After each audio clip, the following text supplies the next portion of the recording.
This is how it begins, or so they say, with a gentle wind drifting through wide open windows, of laughters and footsteps fading behind empty hallways, and the light kiss of the afternoon sun.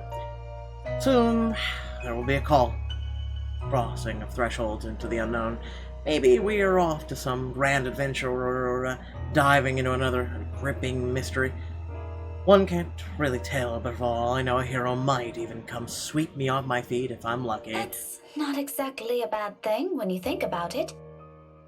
But this is far from one, isn't it? A riveting tale, that is. The wild breeze, the faint murmurs, the warm rays painting every nook and cranny in a fiery hue. They are all as real as they can get. Sweet mother of brightness, as much as I want to write a little tale about all this, I'm far from someone who can. Fleeting fancies, that's what these are. Merely passing through the thoughts to occupy an idle mind while waiting for another busy work day to end. And again, maybe in another life, I am one, who knows. But at present, what I have and what I've chosen to be, well... I won't last years here if I find teaching rowdy adolescents a tedious job, will I? Admittingly, the whole affair isn't exactly as grand and exciting as I imagined as a child. If I weren't so stubborn, too passionate about the whole idea, I probably would have quit a long time ago. But it's always the kids that make it worthwhile, isn't it? As if in agreement, as soon as my pen slides into a neat circle against the paper, so grating, the final bell rings. Like a dam that is open, students begin piling out into the hallway soon after. For a short minute, I let the noise fill my ears. I let my mind wander to a place far removed from the hubbub. Solitary moments like this have come few and far between lately. Even my own home hasn't been as quiet as I usually prefer, though in hindsight the entire place hasn't been the same either, since Isabella moved in next door. And if her fussing over a minor cold last week tells anything, I might as well throw any idea of solitude out the nearest balcony, so long as she lives nearby. At the memory, my eyes automatically shift over to the bottle sitting at the edge of my desk. A chuckle escapes from me as I reach for it. A little ball of energy and enthusiasm. That big baby. Mother Hen, she calls me, and then says and does the same thing right after. It's not that I'm unused to being on the receiving end of people's worries, or I feel any sort of apprehension over her fretting. If I am going to be completely honest, it's actually amusing how someone can be a childlike one minute and act like a responsible adult the next. How dare you? And there's a dissonance there, both in her actions and words. Although she may not look like it, may not say anything, may not lose her cheer one way or another, I know these troubles have weighed her down on her lately. Her face says it all. That big numpty. Numpty? What the hell? If she thinks I won't notice, she's got another thing coming for her. That's how she's always been. I do understand that part loud and clear. It's just that... really, I'd rather not pass another burden on her. Or become one myself. Am I supposed to be the one taking care of them? Though I guess that's simply one of those things that people eventually grow away from once you've all started leading different lives. Not completely different, I hope. Somehow that thought makes me feel uneasy. Thankfully, before the strange ideas can take root in my head, a faint buzzing comes from my back, cutting through the rest of my thoughts. A small frown forms in my lips when the screen lights up and an unknown number flashes. For a long second, my thumb hovers over the answer button, but even that voice responds, and once I do accept the call, it's wholly unfamiliar. Hello? Oh, goodness. Finally, it connects. Hello? Is this Miss Gales? Rebecca Gales. Depends, is a telemarketer. Yes, yes, speaking. Who is this? Oh, sorry. Rose Cooper, Briar Realty Corporation. Briar Realty? My frown deepens as I straighten from my chair. Sober undertone, despite sounding remarkably familiar and light, doesn't sit quite well with me. Rigid pause that follows doesn't help ease the tension that suddenly descended either. Miss Cooper? Yes. Things are a bit busy on my end. I apologize. I'm not certain if Isabella has mentioned anything before, but we're We're working together on a property at the moment, and Is it me, or is this music a little annoying? The Ermengarde Mansion, yes. She said something about that earlier. Is there a problem? this is about Isabella, actually. Situation of time relaying everything. Details she provided are admittedly a bit vague, but enough for me to get a gist of what happened.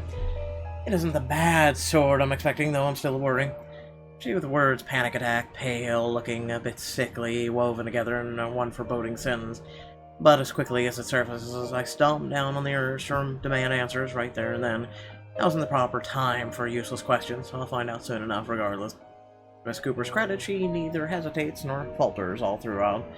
There's some room of comfort, or some sort of comfort, in knowing Isabella has someone like her to guide her, though not as much as I would have liked. After all, this is Isabella we're talking about. What are the chances she just had a bunch of excuses so she won't get sent home? High. Very high. Oh, she is so going to hear it this time. You were listed as one of her emergency contacts, so I thought it'd be best you know about this. How is she? Is she doing okay? I had her take a break for now, but honestly, I'd feel better if someone were to pick her up and take her home for some rest. Anthem's a fair distance from Luxbourne. I really don't want her going off on her own. I'd do it myself, but oh, you know how it is today. Big day. People everywhere until the open house ends. Hold on. Hey, you can stop that shit. This music's just really annoying. I'm really sorry to ask this of you, Miss Gales. I know you're busy. Oh, no, it's all good. I was just about to leave from work. I hope to leave early today anyway. I can be there in a few, 30, 40 minutes tops. Is that all right? More than fine, Miss Gales, thank you. We're supposed to be here until... Oh, excuse me. One moment, please. Yes, ma'am. In humble conversation echoes from her end. It sounds as though the place is buzzing with more people than you'd expect from a regular open house. I was skeptical at first. The house is old, not to mention it's an inconvenient location in Luxbourne's outskirts. Who wants to live in a place almost an hour's drive away from the comforts of a city? I do. But, from what little I can hear, it appears Isabella has every right to be optimistic about the sale. If I didn't understand why she was so adamant refusing my offer to help before, I think I do now. To some degree. We'll be resuming the tour soon. Yes, thank you. Sorry about that. I really need to get this thing going. Lord knows how I'll salvage the situation here. It shouldn't be anything complicated, but still, clients. They can be difficult when they want to be. Anyway, just look for me when you get here, alright? I shouldn't be too hard to miss. No problem. Thanks for letting me know about this. Just make sure Isabella stays put, please. Heaven knows how stubborn that girl can be. Oh, believe me, I know. Don't worry about it. I'll have a few of our staff keep an eye on her for me until you get here. That's all I'm asking. I appreciate it. All things on a surprisingly pleasant note. If only the same thing can be said about the news she brought. I will allow a brief moment to pass to ease whatever tension has lashed itself firmly to my nerves, but no matter how much I wish for it, my mind stubbornly refuses to do so. My hands are unsteady against the papers I pretend to arrange after. Lucid thoughts, every single ounce of grimmer than the other, grows each passing second I linger. Something about this whole thing, along with a sudden unease and nagging worry, screams off. Wrong. This isn't the riveting tale I'd hoped to step into today. Even on a rush, getting everything in order before leaving takes nearly a good quarter hour. By the time I make it out of the classroom, the commotion has already died down, dwindling to mere echoes and distant laughters. From the nearby door, melodies from a rehearsing band drifts freely into the air, filling the almost empty hallway with their warm, lively tunes. Any other day, I'd stop, bask in the music, and enjoy what little peace it brings. Not today, however. My steps are brisk and sure as I march to Edouard Hall's exit. The sooner I confirm Isabella's okay, the sooner I can shake off this niggling feeling. Niggling? A thing, I guess.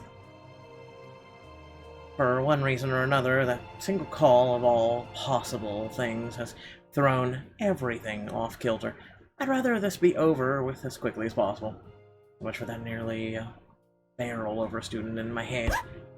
Though perhaps it's really the other way around. When I look down, a set of eyes, bright and hopeful, stare back at me. Her arms are wrapped around my waist like a vice, and at my attention, a grin spreads over her face. Buenas tardes, Miss Pink. Hello, Kylie. You know, you aren't supposed to run into people like that. Sorry, Miss Pink. She loosens her hold on me, but not a hint of guilt or regret appears on her. If anything, it seems like the only remark only amused her. A smile appears on my face before I can help it, matching the one on her own. Just remember not to do it again, all right? You could get hurt. You sound like my mama when she's scolding Rowan, Miss Pink. I'm sure your mama only means well. I know she'll be worried sick if one of you were to get hurt. Where's your brother anyway?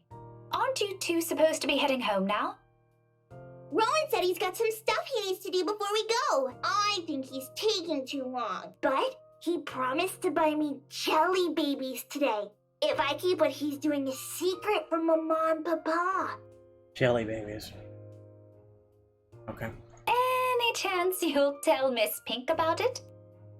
She shakes her head with her hands going to her mouth as if to keep a precious secret from spilling I out. need a promise. She said it's for Tio Luke. Oh, something like a gift? Like a deal. Tio promised to take him somewhere cool when he's old enough. Rowan's gonna prove he's a grown-up. After slips free from my lips, the teacher and me wants to give whoever this Tio is a rubber hand for bringing about this kind of behavior in children. But if Sawara's kids are so fond of him, there shouldn't be anything to worry about, yes? At any rate, there's nothing but well-behaved, both Kylie and her brother. Rowan, the eldest, may have an occasional odd streak in and out of class, but their parents taught them well. I see no reason to cast any suspicion of bad behavior on them. As long as it isn't anything dangerous, all right? It's not. Cross my heart. My drawings are a lot prettier than what he's doing anyway. Tio said so. Do you want to see? I drew one earlier at class. Is that why you're here? Not really. I was gonna show it to my friend first. But since it's you, I'm sure she wouldn't mind if you see it before she does. Oh no. I can't stay right now, Kylie. Face falls immediately after the words are out. A small part of me feels responsible for what the crestfallen look, but as much as I want to stay longer, there's another place I need to be right now. And frankly, another child to look after. Taking both of her hands, I kneel in front of her and muster the most rueful smile I can give. At her age, I'm quite sure she already understands what I'm about to say before they're even out. Not remarkably, she doesn't look away or pout as I'm expecting her to. I'm sorry. You know what? Rowan has a class with me on Monday around this time. Why don't you drop by again next week? After class? I'll even make sure to wait for you. It's just that I absolutely must leave now.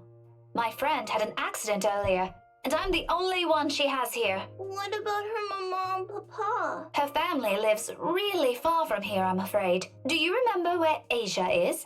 The southeast part? That's where they are. Her eyes immediately light up at the question. Just like that, I know I've earned the girl's forgiveness. Oh, just like Takako. Who? My friend. She said she used to live there, only just a little higher than southeast. But she hasn't come home in a long time, so she doesn't remember much about it anymore. Melody says it's weird I talked to her, but I think she's just shy. They could be good friends too. Don't you think so, Miss Pink? Maybe if you introduce them properly, they will be. That's what I think. Takako's just lonely. If she makes more friends, she won't be anymore. Is your friend like that too? A little, possibly. To be honest, sometimes I can't tell with her. At this rate, we could have just looked at the artwork she has. After all, Isabella has always been the kind to hold a smile even when things have taken a turn for the worse. 5 years and one thing, well, I think it's enough time to know a person. But when you consider it, come to think of it, all these years I've never, not even once, seen her cry. Not even a trivial matter of even when things are tough. Okay, you can go to her. I'll just show you my drawing next time. Thank you. Remind me to buy you a huge glass of parfait, all right? No, I'll get a stomachache. Takako says so. A small one is okay. I'll remember that. Say hi to your friend for me. I will. I'm sure she'd love to meet you too. See you, Miss Pink. I'll see you later, Kylie. London Bridge is falling down, falling down, falling down. That song again. London Bridge is falling She doesn't look down. back or wait for any sort of goodbye from me. With a song and an extra spring in her step, she bounds across the corridor with as much spirit only a child her age can have. As if the conversation has never taken any downhill turn for her at all. As if there isn't a single thing to worry about in the world. Not long after, she disappears behind a door, leaving behind the strains of an old familiar rhyme lingering in the air. Carefree, unbidden, untroubled moments like this I envy her. Called being a child. As I resume my hurried pace, a tiny whisper at the back of my mind wishes the same can be said of myself and my own worries. Luxburn may be a small city, but it's no stranger to hellish rush hour traffic. Surprisingly, getting out of the city today proves more of a breeze than a hassle. A relief considering how none of my calls to Isabella made it through. Either the reception's really bad over there or she's ignoring them on purpose. Both does nothing to ease the disquiet in me. The rest of my drive passes without much incident as soon as I'm out of the busy streets. In less than 30 minutes, the mansion looms ahead of me. All the fuss Isabella made about the house, it remains a thing of beauty. Unlike Luxburn, the estate in nearby Anselm village stands as its complete opposite. Living and breathing the songs of old, whispers of a once booming haven lingering in the air. Contemporary conveniences aside, it's a place I'm glad modernicity hasn't wholly touched. It's just a shame the locals know more of the silly hearsay than the history itself. If I could only knock some sense into these people!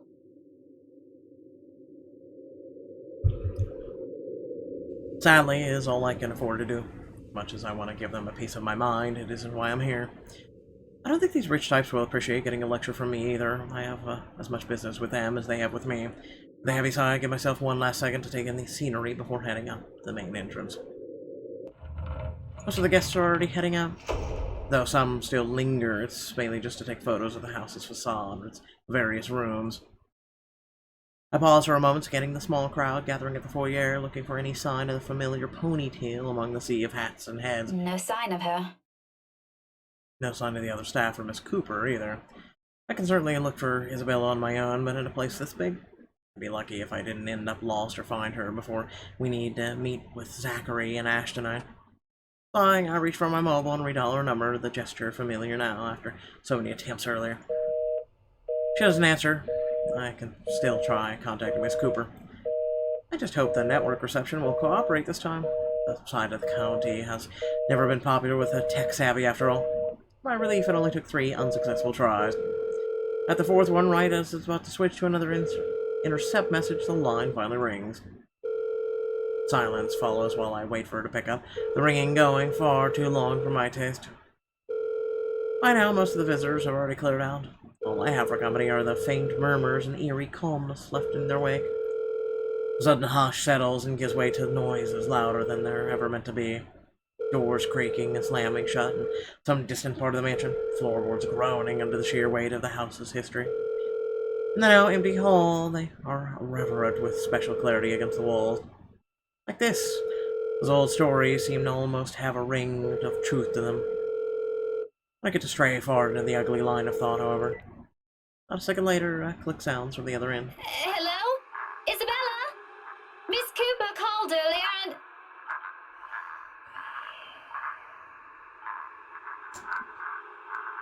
Isabella? Belle? Are you alright? Without any warning, the call gets cut off. Busy notes blare sharply against the heavy silence. But above the noise cutting through the mute air remains the faint cries of a woman from beyond the foyer.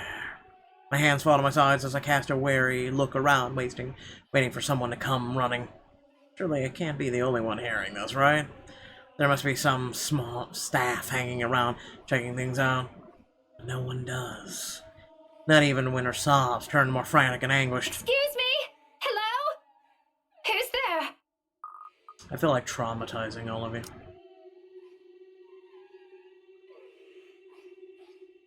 Oh, we're doing this. Isabella? Isabella? Is that you? Growing anxious, I amble over where the cries come from, each step slow and cautious towards the door on the other end of the room. While I'm far from someone who readily gives in to fear, stories lacking in factual basis, the vague and restless feeling I have earlier immediately returns to me. and despite myself, my heart begins to race and my breathing quickens. Belle, it's me. Miss Cooper called. Is everything okay? Abruptly, all of it stops. My whole body tenses, mouth dragging in a ragged breath, ears straining for another sound yet to come from the other side. This is where it happens. No. You're sitting there, you're waiting for it, you're absorbing sounds, and then... But nothing follows. Instead, the quiet only lends itself to the heavy tension in the air, as if every small movement will disturb the fragile stillness hanging in the air. I wait for another second. Then, with caution, I reach for the knob. My fingers barely graze the brass handle when the hand falls on my shoulder. Excuse me. I am so sorry. I didn't mean to startle you. No, Still reeling, my gaze shifts back to the door, and as if any second now the cries will start again, and whoever's inside will burst out of the room. I don't get to dwell on these. The woman's worried voice breaks through the haze in my mind again, oddly soothing in the thickness of my unease. Even if the concerned looks comes from a total stranger, finally being in the company of someone else is somehow comforting. Ma'am? Are you okay? Oh, no, I'm fine. This is probably just some cold. Do you need to sit down? No need. I'm actually looking for a friend. I wave the mobile in front of her like the gesture alone explains everything. Vaguely, I note my tight grip on it and quickly slip it into my pocket before she notices she doesn't need to know. Well, I'm not really sure if your friend would still be here. We're actually about to close the open house in a few minutes, ma'am. No worries. She's not a guest here. She works for Briar Realty. Miss Cooper called me earlier. In fact, I'm also looking for her. Recognition flashes in her eyes, and her worried expression dissolves into a smile at once. It's all I need to know that I don't have to look elsewhere or venture deeper into the mansion on my own. In some ways, I'm not too keen on the latter right now. Oh, Miss Rebecca Gales, is it? Yes. Sorry if I'm a bit late. It's not a problem. I was busy with the open house and a few clients anyway. It's actually a good thing you came when you did. Let's see. Isabella should be here somewhere. I told her to stay put earlier. That girl never listens. Rose? Rosie, may I have a minute? There's just this one little thing before we go. Cooper's head immediately snaps up at the voice, and a blink, a different kind of smile spreads on her face. A smile still friendly even, but the kind given mainly for the sake of pleasing other people rather than making friends. Yes, ma'am. I'll be there in a few. It's an impressive thing, to say the least. The level of professionalism. I suppose working in years of business trains you enough to be able to pull that off without batting an eye. What? Oh, this is a good smile, I swear. It certainly didn't seem to have rubbed off on Isabella, though. Sorry, could you give me a second? I have to take care of this. Don't worry about it. I understand. I can wait a few more minutes. Clients, right? You won't hear anything from me. Priorities, you know? But if you want, you can stay at the parlor in the meantime. I think we have a few refreshments left. No, thank you. I'm going out with a few friends after this. Isabella's supposed to join us too. But that depends on how she's doing, of course. Alright, this won't be long, I promise. Throws me an apologetic look before sauntering over to the small group gathered at the entrance. A couple, or siblings, or another woman, probably their secretary. Either way, they look no different from the other guests. All three of them primly dressed, albeit in a manner significantly simpler than the others, no frills, no extravagance of any form. But their gestures and movements alone speak volumes of their ingrained lifestyle. In their presence, I do what I can to appear inconspicuous on my side of the foyer.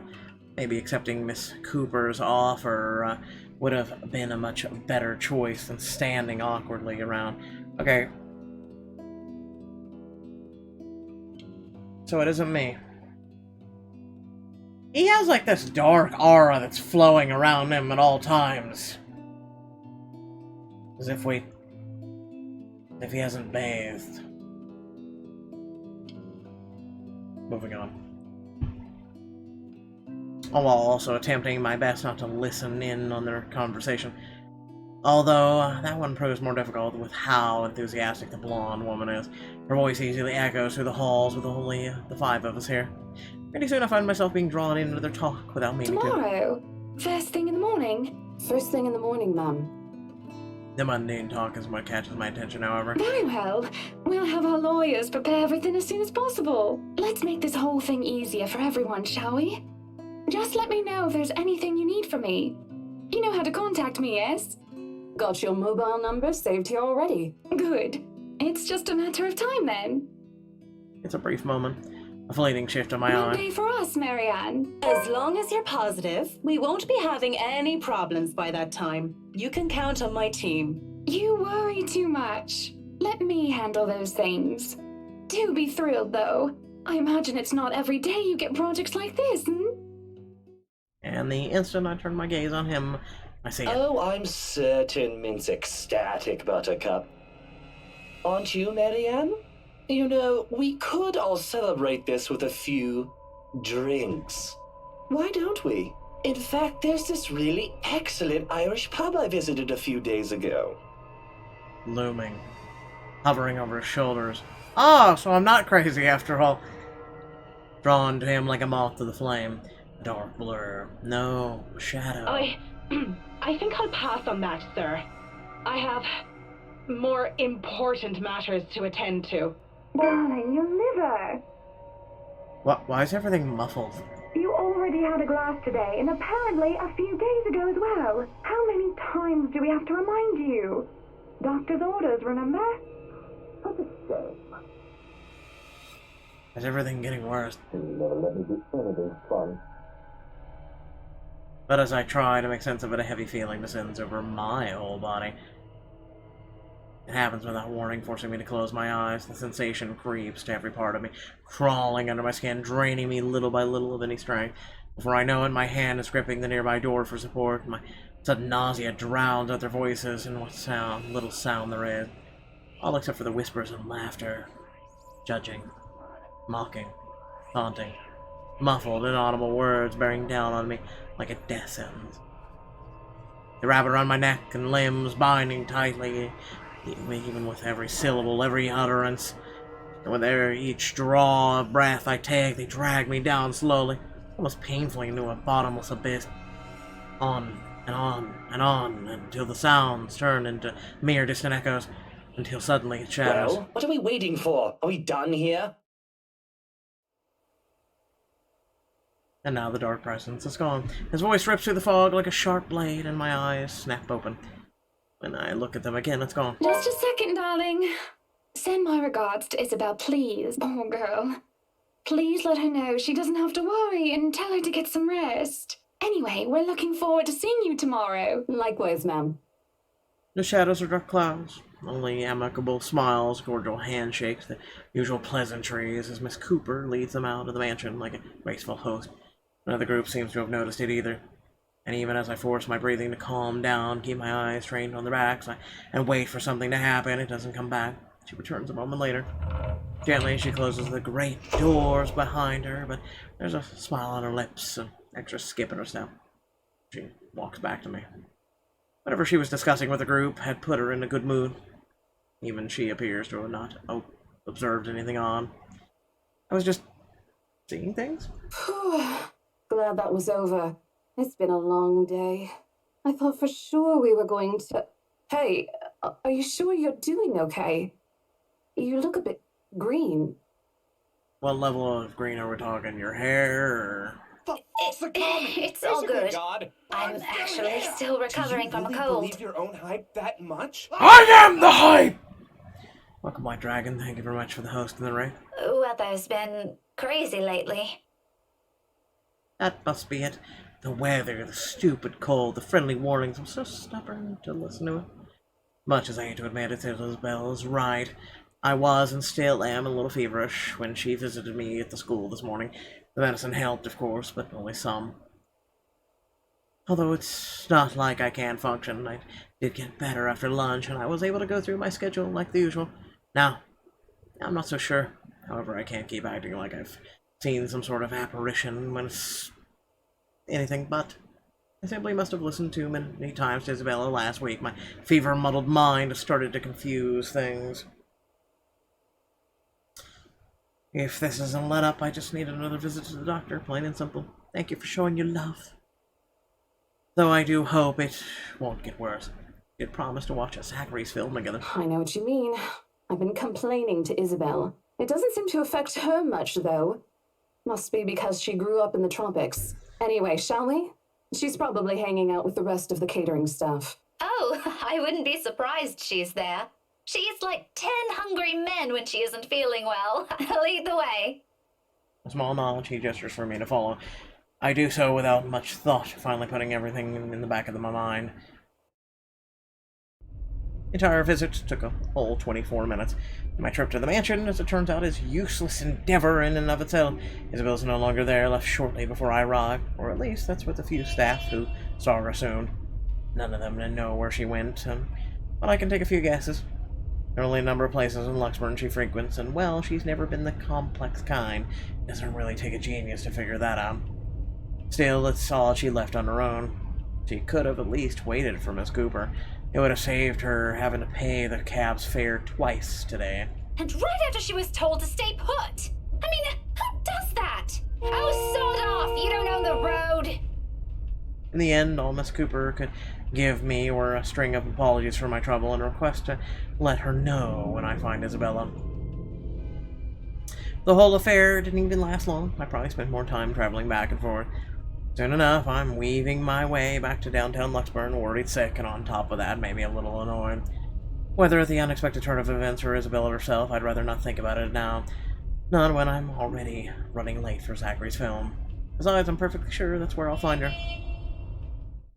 As one would expect, people are already gathered for the movie house when I get to it.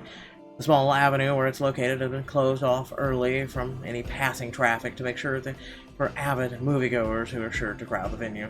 I have to park almost a street away and walk the remaining distance because of it. Oh, you poor thing.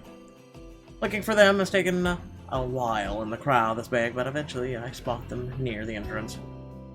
Next to Zachary, mostly. And while I'm surmised Isabel's with him. I knew it. Wasting no time, I march over to the little group. Words filled with concern tumble out of my mouth before I can stop myself. Isabella! Oh, thank goodness! Becca, you're just in time. Odd expression crosses her face as I hold it both hands, and I ignore it in a favor of getting a good look at her, forcing her to keep still and fix her gaze at me. Becca, you're squishing my face. It's for wasting 24 minutes of my time. How are you? Are you all right? Why wouldn't I be? There doesn't seem to be any visible injury, nor does she appear to be in pain.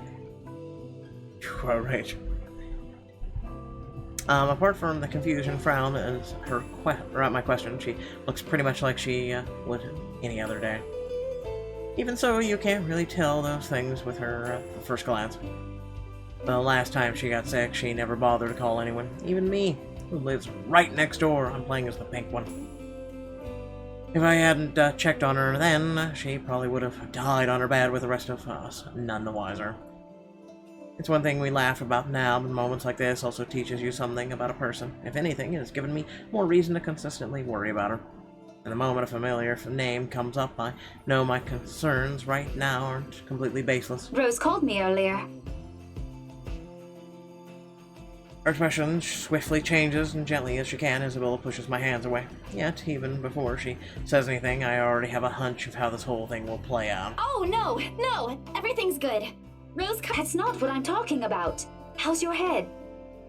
Then and there, the whole conversation goes down as I had imagined.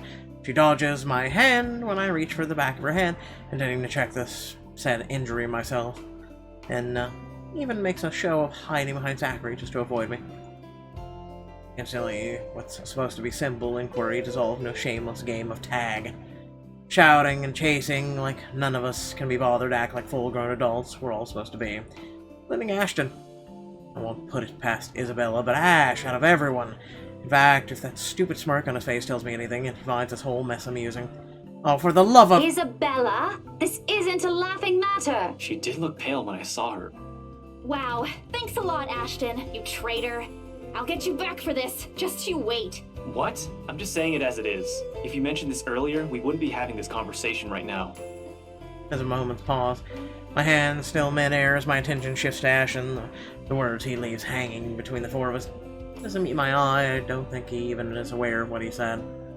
But the meaning in every syllable alone is clear. And they echo. They sting. They burn. I'm sorry. Saw her? Yeah, they arrived together. Bella looked fine to me then. I don't know. Of course. Of course. Why else would Isabella leave on her own after being told to stay put? After that little chat about money this morning? Something close to silence falls while I mull over their words, both what's already been said and what's left unspoken. But I do find my voice suddenly reeks with nothing but bitter, unpleasant thoughts. Thoughts I quickly snap out of before they surface. Thoughts I hide the best in the deepest parts of my mind, locking it away for no one to see. Oh, that's good. At least she didn't have to travel alone, right? At least. Good. Yet, as tries to might, the green-eyed monster easily rears its ugly head. Like it always does every time his gaze lingers a second longer. Every time he smiles in a manner far too gentle or far too sincere, whenever he thinks no one can see. Every time my mind suggests his word means more than they should. Every small little thing, despite what he says, despite his tone. Look, you guys. For all I know, it just could be the same kind of fondness born from friendship. Maybe I'm simply overthinking, like he often tells me. Maybe there really is something there. But in a short display of impatience, I know that the whole thing is just for show. After all, growing up together with him didn't teach me nothing about him. For whose sake it is at this time, though? For him? For Zachary? For her? Or is it for me? That I can't tell. If she says she's okay, then there's nothing we can do about it. It's not like we can stop her either. Besides, she's still acting like the same old Isabella to me, if she can still run around like that. Why are you taking her side? I'm not. But if she wants to watch Zach's movie with us, I'm not going to stop her. She's probably the one looking forward to it the most. Ash, that's... You, of all people, should know... Tell you what, if I notice something amiss with her, I'll take her to the nearest hospital myself. Is that good enough for you? My mouth opens and snaps shut almost quickly, forming a thin, hard line instead.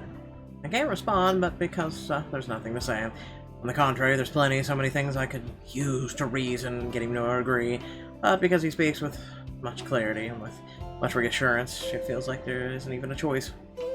All I can give is a long, deep breath and a reluctant nod in the face of it. Before I get a grip of myself, my own weakness, my mood immediately shifts, and I'm being tackled into a hug. Thanks, Becca.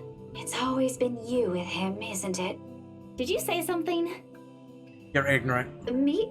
Nothing. Don't mind me. A lie, obviously. What else could it be? Each and every smile a tiny effort to keep things as they are, or so I tell myself. Little did I know, this is merely a preamble. Starts out quietly, and without fanfare, amidst friendly jibes and harmless teasing, with a scrap of paper fluttering harmlessly to the ground. You like this way? Yes. I have to say it's one of the best visual novels that I've read. One that looks suspiciously like a cheap Halloween prank, no matter how you look at it. And yet, despite how ludicrous it all is, Isabella stubbornly insists, as if her whole life depends on acknowledging the truth in her story. Does she even realize how absurd she sounds right now? Crivians, even my students wouldn't fall for this. Isabella, aren't you taking this a bit too far? She doesn't give me the time to regret nor think over my choice of words. From there, it escalates, grows into an argument too petty even for our standards as adults. Before we know it, one after another, harsh, scathing words are being spoken. It's not a joke! Will you guys listen to me first? Very harsh, scathing words. I saw something in the house earlier. It stood right in front of me. Very harsh. If I hadn't gotten away, that thing might have... Right. And in broad daylight, Isabella.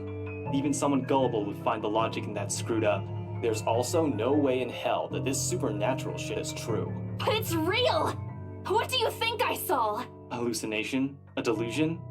Didn't you say you fell down some stairs? So maybe Rebecca's right. It happened after, when I was trying to get away. I almost got stuck in the same room with that thing. We're all in danger. I thought you were my friends. Why don't you believe me? Don't like why I don't believe McDonald's has real meat in their food.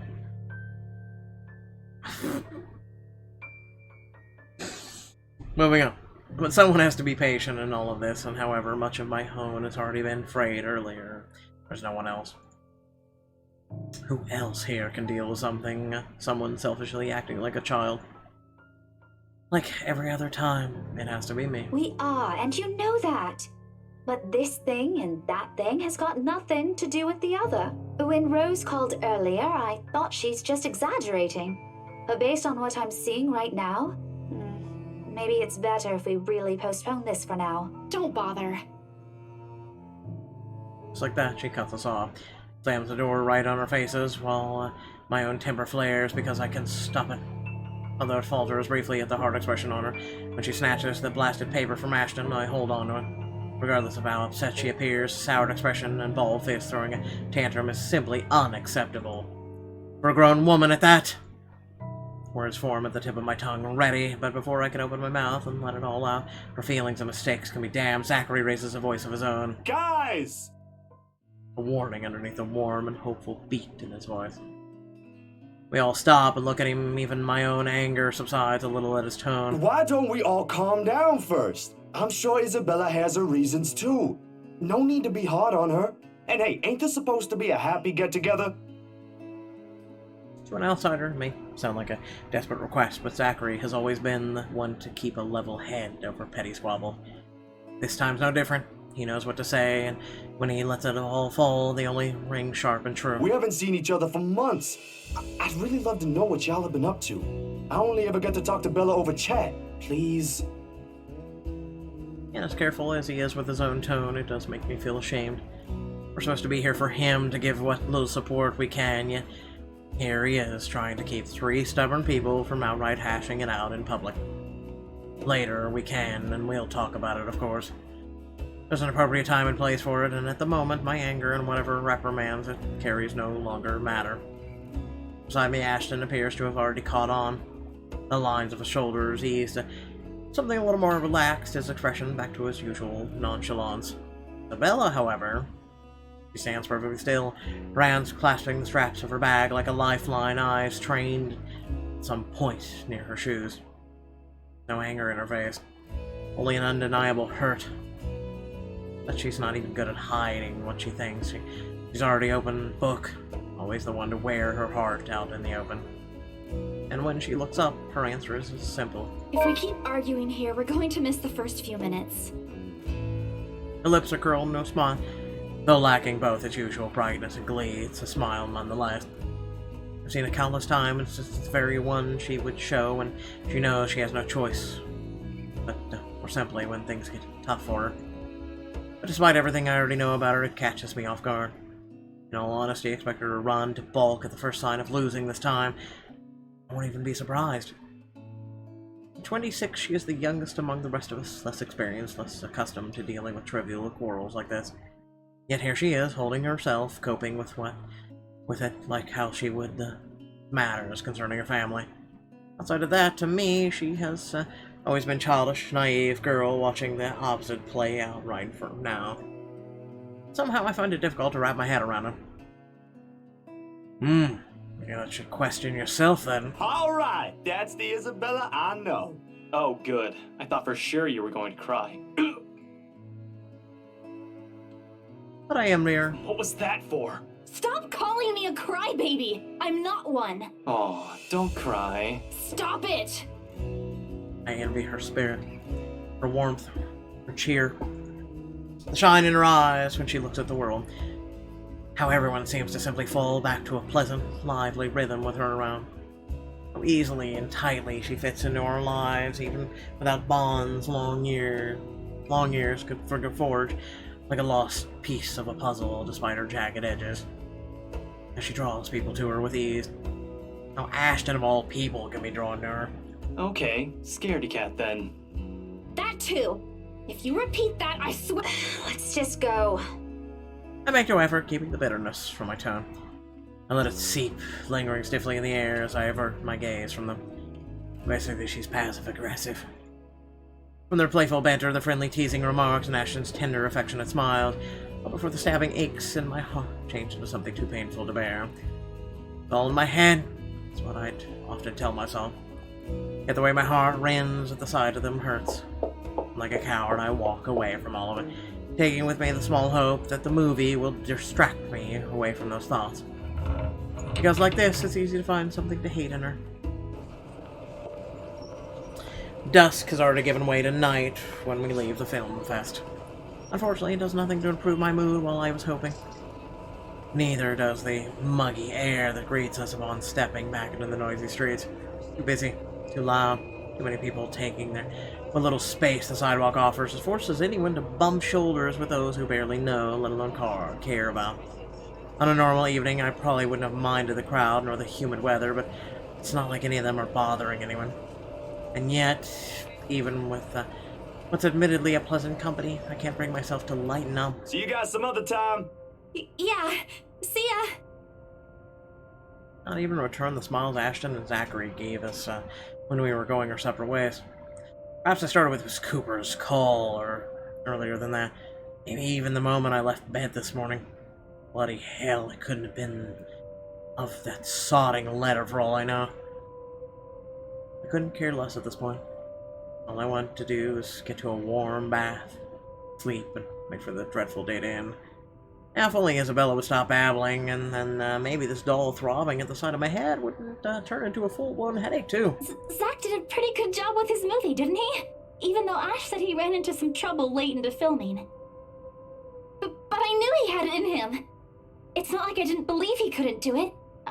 I mean, did you see his face after the credits rolled? All those months he worked on this, and everything's finally... You weren't even watching. Hard truth. Only the first minutes. I watched the rest of it, I swear. Besides, Ashton was the one who wouldn't stop asking questions. Well, why do we still need to talk about this then? I liked it. Ash liked it. You liked it. Shouldn't you be telling that to Zachary in person? I'm sure he'll appreciate it better than I ever will. I know that, but maybe there's something you want to say? Zach had you check the scripts before he went through everything, didn't he? You also worked on it, even if it was only for a short time. So, maybe you want to... I don't bother waiting for the rest. The moment I spot my car, I immediately make a big quick beeline for it. Knowing her, this is merely another attempt at starting a conversation, so we'll just have something to fill the dead air to replace the strained atmosphere we've somehow walked onto. One thing, the very thing, if not too keen to deal with at the present. Behind me, Isabel also changes her pace to match mine, her soft strides growing brisk and uneven in order to catch up. A small part of me half expects she'll suddenly trip. She's not the clumsy sort, but there are definitely times when she can be the least coordinated person on the planet. Hey! Oh no! Wait for me! And people wonder why I worry. And not really completely unfounded, but you've already grown familiar with her habits. Well, though, right now, this is also at the very end of the list of things I want to think about. Sometimes it just becomes overbearing. Even her voice as she calls after me sounds nothing more than background noise to my ears now. Rebecca, slow down, will you? Your car's not going to leave without us. The sooner we get on the road, the earlier we can get home. It's Friday, in case you didn't notice. I know what day it is, but the traffic's not going to magically disappear, even if we go there right now. I don't want to hear that from you. Didn't you used to complain how horrendous the traffic is back home for you? Yeah? But that doesn't have anything to do with this, Becca. Okay. What do you want to do then? Wait it out? Walk? I just want to go home, Isabella. If you want to stay out here longer, I won't stop you. But leave me out of it. I'm not up for any other foolish excursions tonight. Suddenly, I have realized I am Rebecca. Because I'm the same way. I am. There's times you go out and trips have taken way too long. You just wanted to go to the grocery store and somehow, someway, it's turned into 3-4 hours and you're just like, No, I just want to go home. I just want to go fucking home now. Okay? I just fucking want to go home. And people just look at you and they're like, what is wrong with you? And I'm like, motherfucker, I wasted 4 hours just going to the grocery store. Moving on. I wasn't thinking about an excursion. I want to go home too. It's already late. Then get in the car!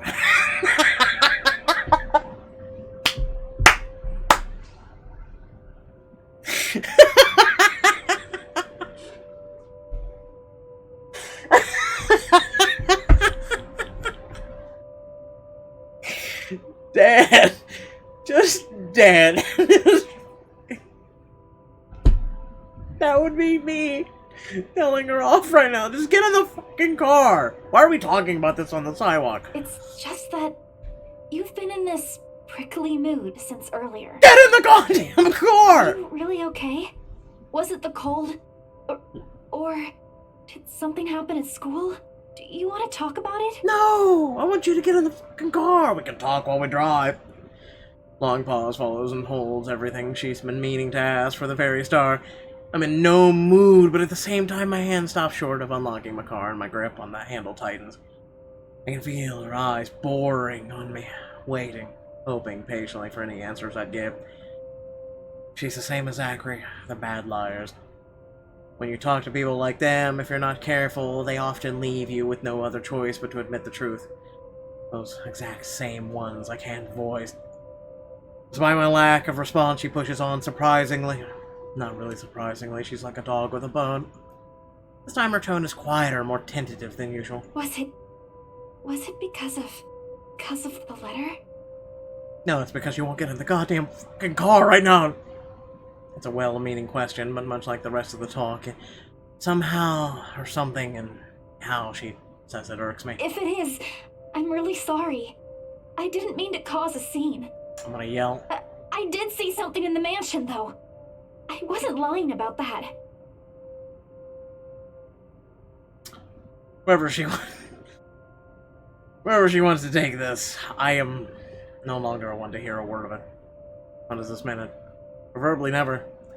Especially when there are a million other things buzzing around, prodding inside my head. Sometimes my patience can only be tried for so long. That's it. Get in the car!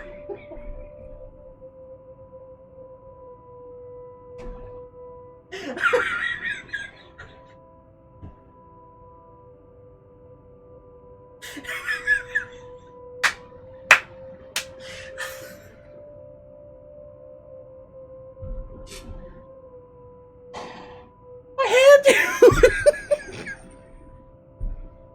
Okay!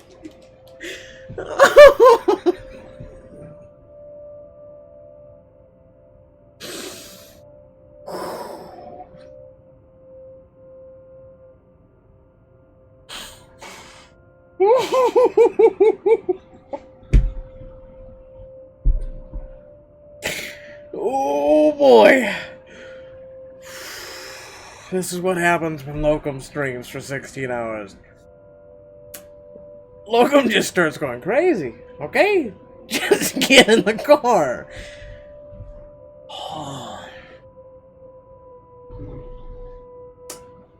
I'm in no mode to talk.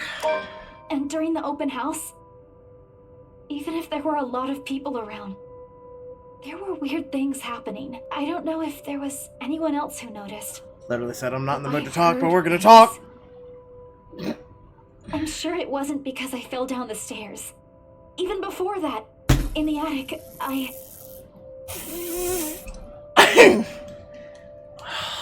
Will you get the sorting letter? Arrest already! The effect is immediate. Abruptly, Isabella clamps her mouth shut.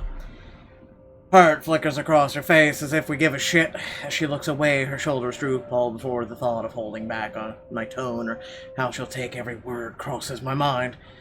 And the realization does hit after a twinge of guilt washes over me once. No, I have no guilt. But with all that has already been said and done, what am I supposed to tell her then? What am I so... That I'm someone who can be easily unsettled by my own assumptions?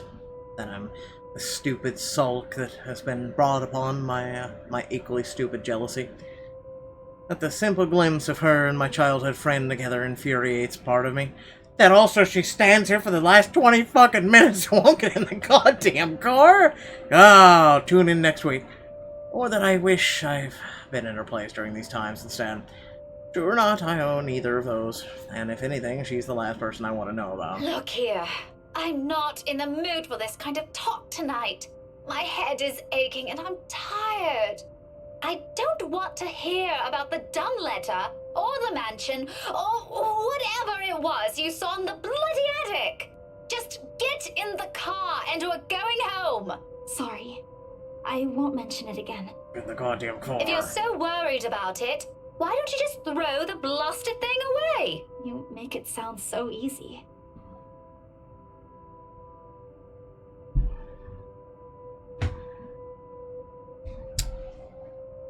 I do make it sound easy.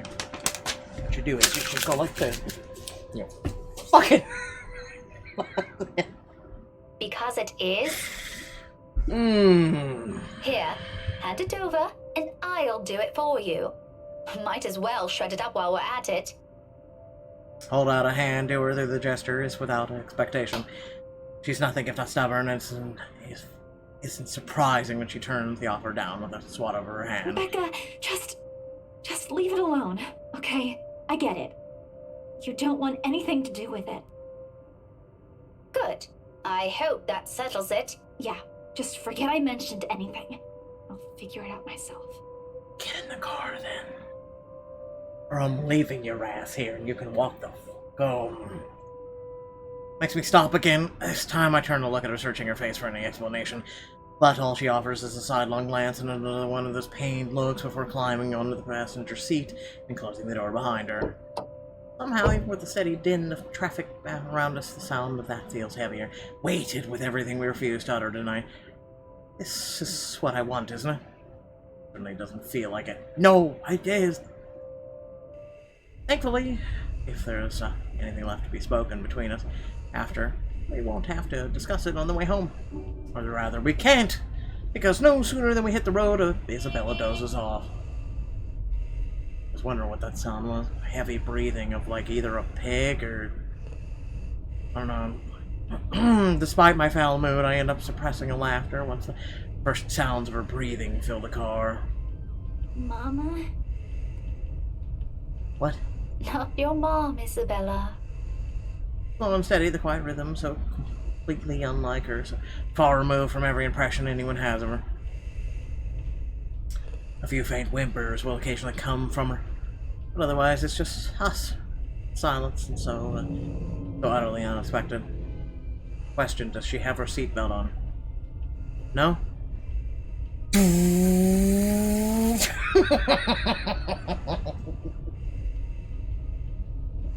I'm going to hell. Still a welcome break, of course. Peace and quiet is the only thing you'll rarely get with her around. Yet it's nowhere near comforting.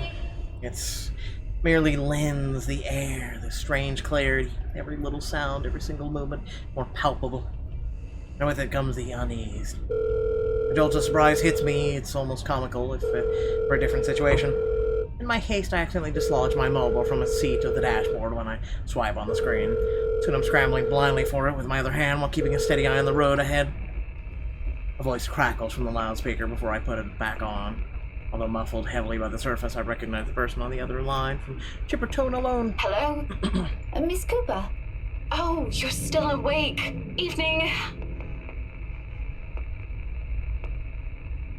I hope I didn't disturb you or anything.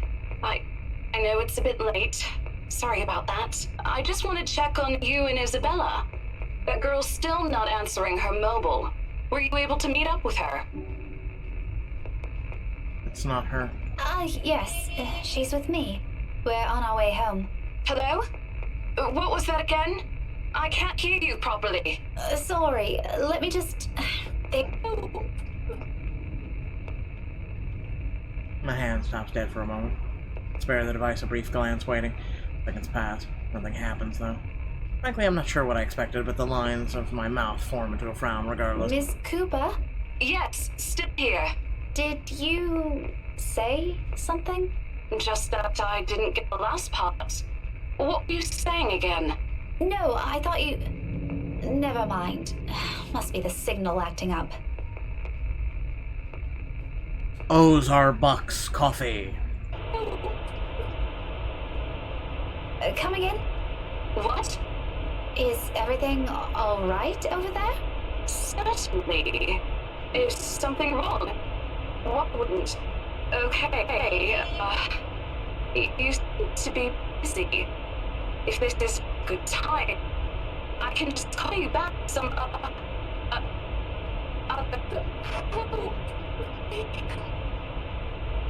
have to make a conscious effort not to panic right then and there. Although my tight hold on the steering wheel tells a different story altogether. Miss Cooper! Rose? Hey, Rose! Are you still there? How's Isabella still asleep in the car during the... They burst of static answers from me, and... This lapse is entirely because of exhaustion. It's been a long day, and I haven't fully recovered from last week's bout of flu, contrary to what I've been telling people.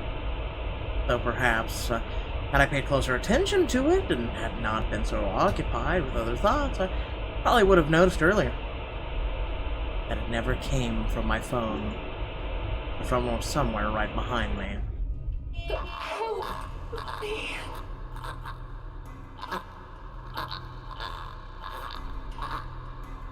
Time slows to a crawl.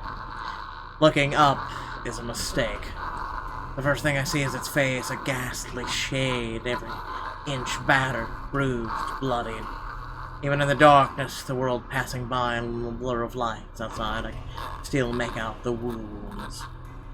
Blood still oozes from it, those trails of crimson running down its face, glistening under the little light there is. But it is the gleam in its eye that catches mine. The quiet plea, the anguish, the desperation in them. More than its hideous features and the awful stench of gore now soaking the air.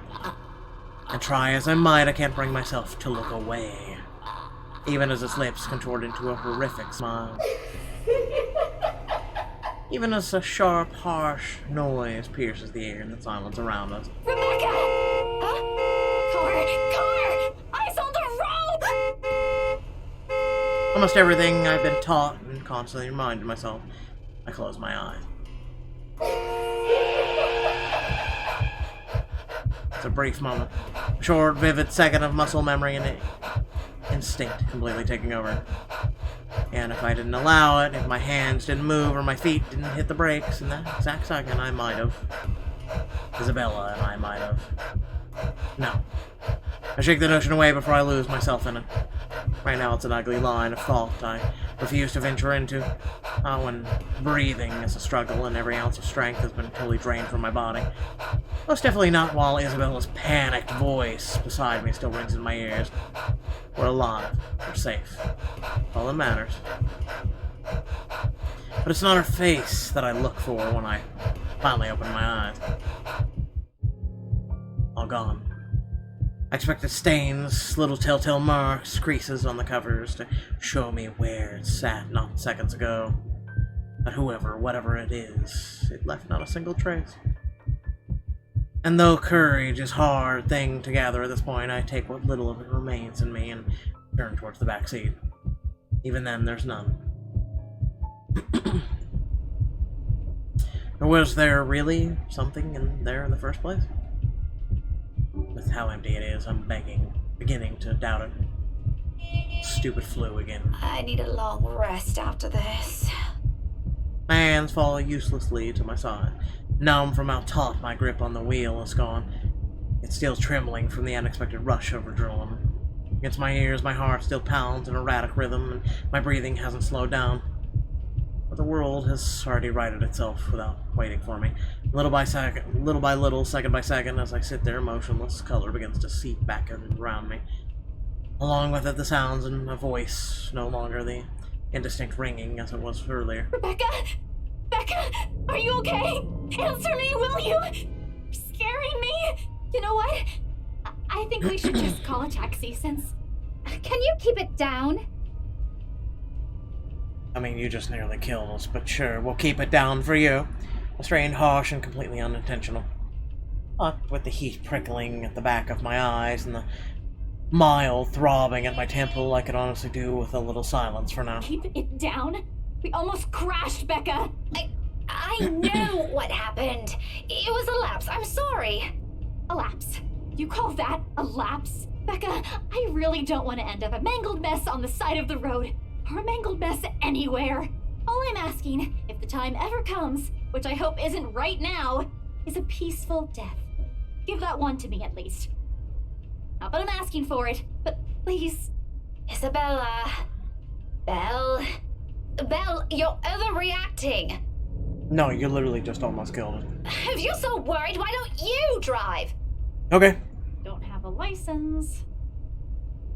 Oh. I keep telling you to get one, didn't I? For the past 5 years. Do you see why now? I wasn't really expecting to stay here this long.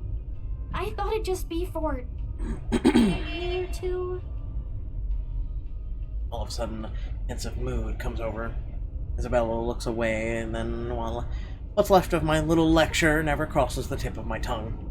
I don't allow it to. Because in each of those words she let loose earlier is a small truth. Her stay was always meant to be something fleeting. Earn some good money, go home, it's what she tell herself during her first year here. Now, well, half a decade later, I'm not sure if she still believes that. Even I'm not sure if I still believe it.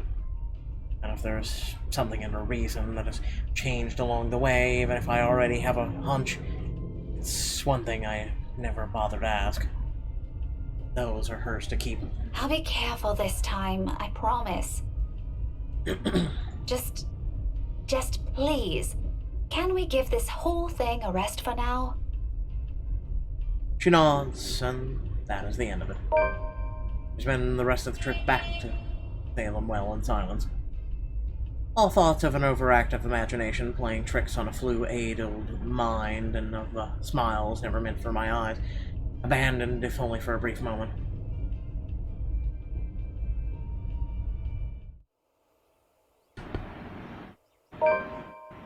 It begins innocently enough. Tuesday morning arrives like any other day before bright and clear. Even though it comes with an extra helping of unusual October weather, I appreciate being able to catch a glimpse of the clear skies lately. I waited for it. We've lost Ashton. Still losing points with Isabella. Should have just killed her in the car.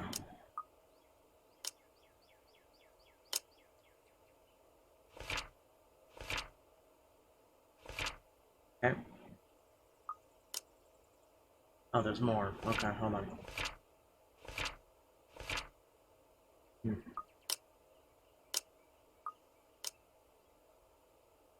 Even though... Oh, yeah. Read that one. After going through a bout of sickness last week, it was something to lift the mood of what would otherwise be a dreary day.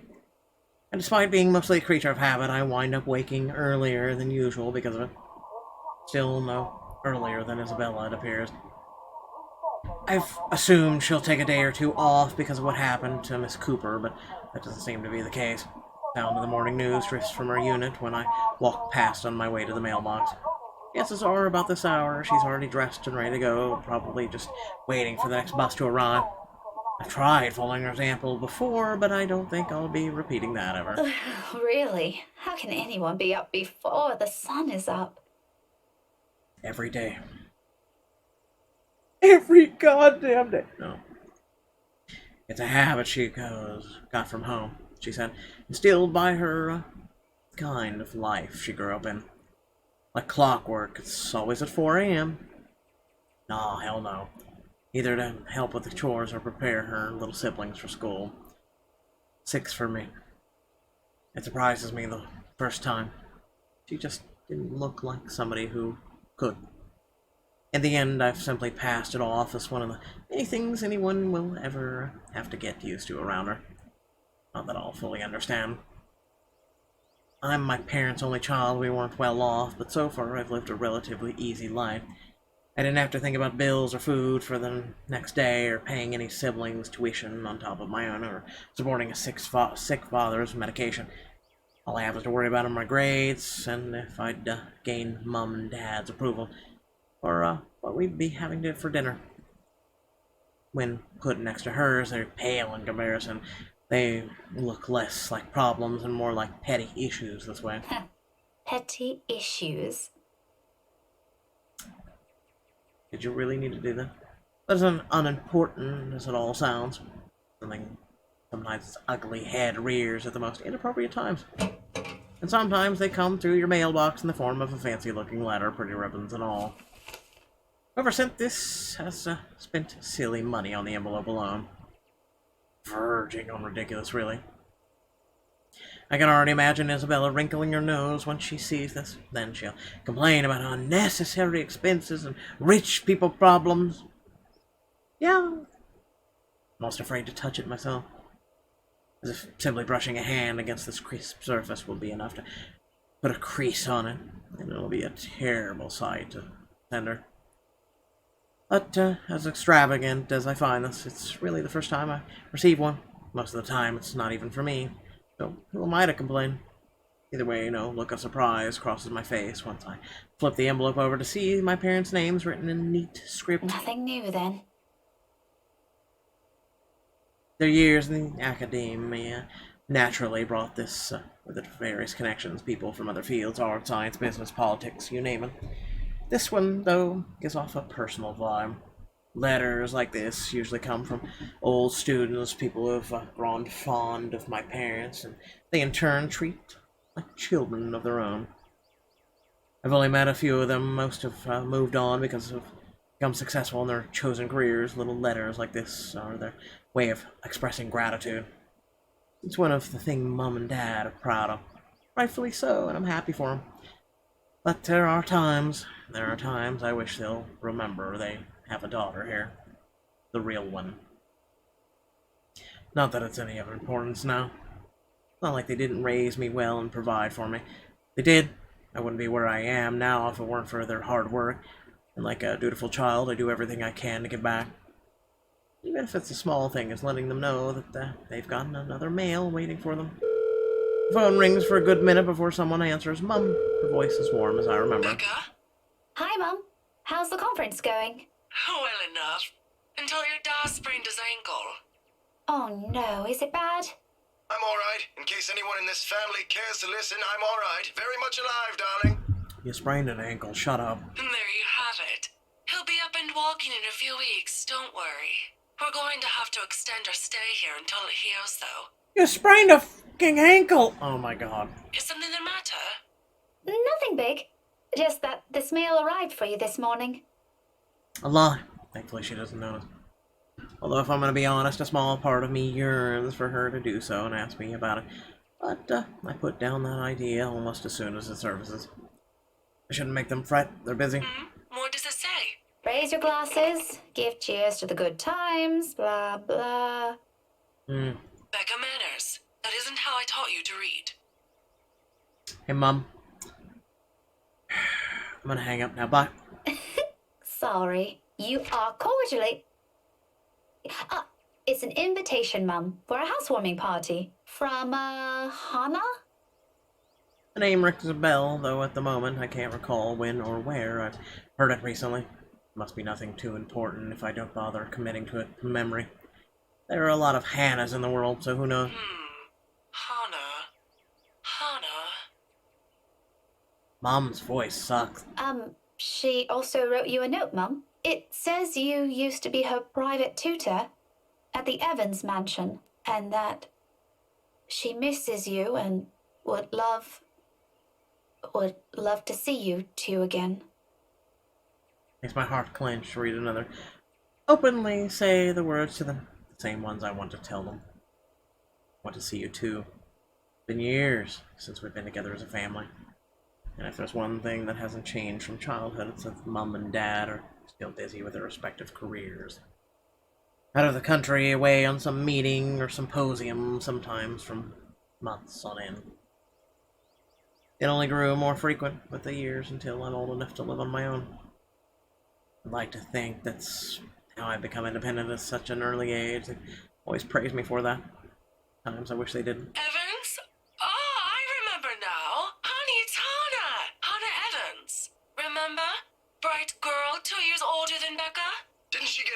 few years ago. 7 now, I think. But, they grow up so fast, these kids. Yeah, she invited us to that too. Fonty de Medici. But we missed that one because you had to present your paper in Singapore. We did send her a note after. Still a shame we couldn't attend, though. What is it about this time? She sent another invite for a housewarming party. Becca, when is it? This Friday, Mum. Oh, that's too bad. We'd love to be there, but Da's not in a condition to go walking around. Does. Someone who got Da in Discord. I guess we'd have to decline again. I really miss that girl. I could go in your place. I let it slip without thinking. Personally, I've never been fond of gatherings, regardless of how simple people make it seem. But if there's one thing I hate hearing, that disappointed note in Mum's voice always ranks first. Whether it's directed at me or some other thing, doesn't matter. Are you sure? Don't you have work this Friday? The event will be in the evening, Mum. It shouldn't take anything away from my schedule. It's all right. The Schedule? invite's for 2 people. I can bring someone with me so things don't get boring. I see. Maybe you can also invite Ashton? Mum, that's a sure no from him. He hates attending parties. But I'll see what I can do. If not, I can always bring Isabella with me. You know her. She won't say no if there's food involved. Okay, if it's not going to be a big problem for you, I don't see why not. We owe you this one, darling. No problem, Mum. I'll even say hi to Hannah for you. May owe you this one, darling. Please do. And let her know we'd love to see her once we're back in the city. Leave her a number or something. I will. But you know, the two of you would have become really good friends. Don't you remember? You met with her once. If my memory serves me right, you were 12 then? This, too, I can't recall. Probably one of those meetings where we only talked a bit before going our ways. If she did leave him an impression, I'm pretty sure I would have written about it somewhere, at least recognized her name. As it is, only a few people I remember clearly from that time in my life as Ashton and Mandy, to some extent. Mum must have sensed my confusion because she laughed. Don't push yourself too hard, darling. I'm gonna push this phone right up your ass, Mom! Really? It felt like having 2 daughters back then. Sometimes I wish they didn't send her away to boarding school.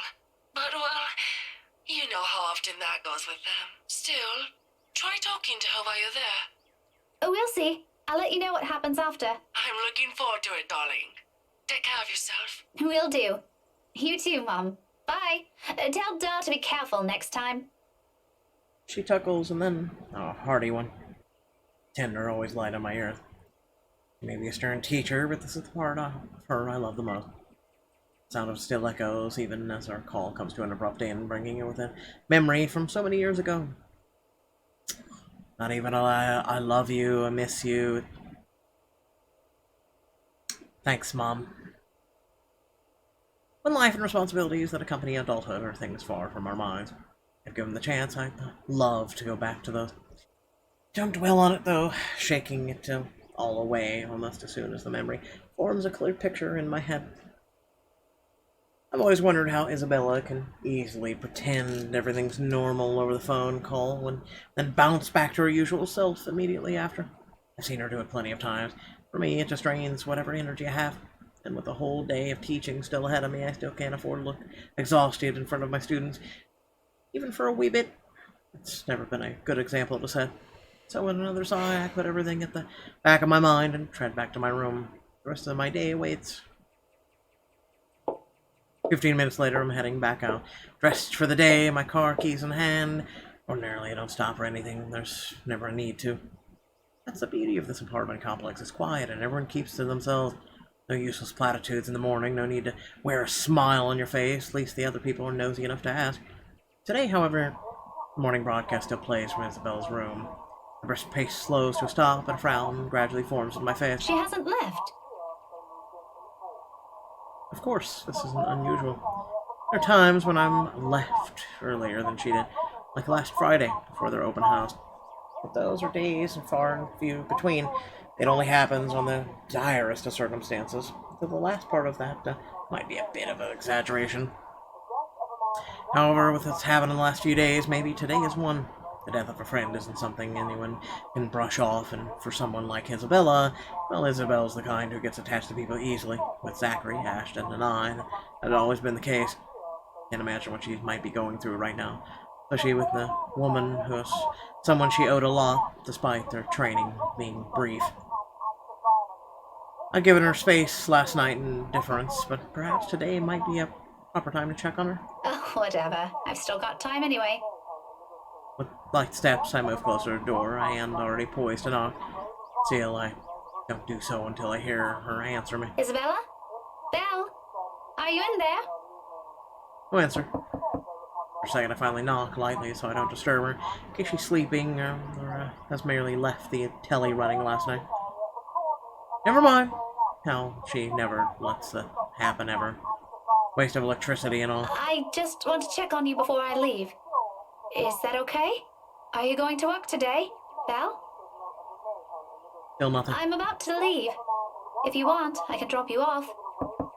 Another round of knocking. Then I'm fishing out a copy of the key from my bag and unlocking the door. She lent it years ago after complaining about the mess, and I offered my help in cleaning up. I thought the gesture was completely unnecessary back then. After all, I could always knock. But she never did bother taking them from me, always returning it or turning it away from the conversation whenever I insist. At one point, I simply stopped trying to hand them back to her. Isabella?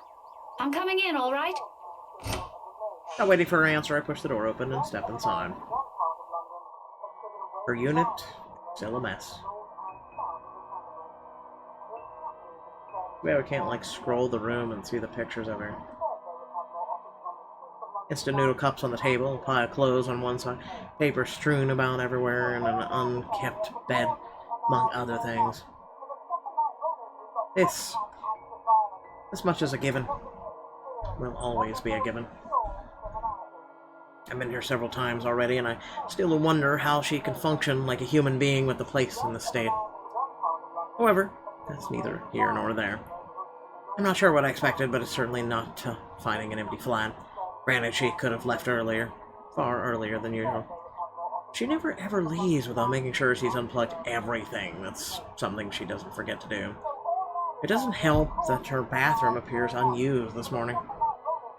Another habit, and it only means that she hasn't been here since last night. Perhaps even since the morning after Miss Cooper's death. Either idea doesn't sit well with me with the news we've been hearing lately. The authorities are still trying to find the cause of death for all the victims.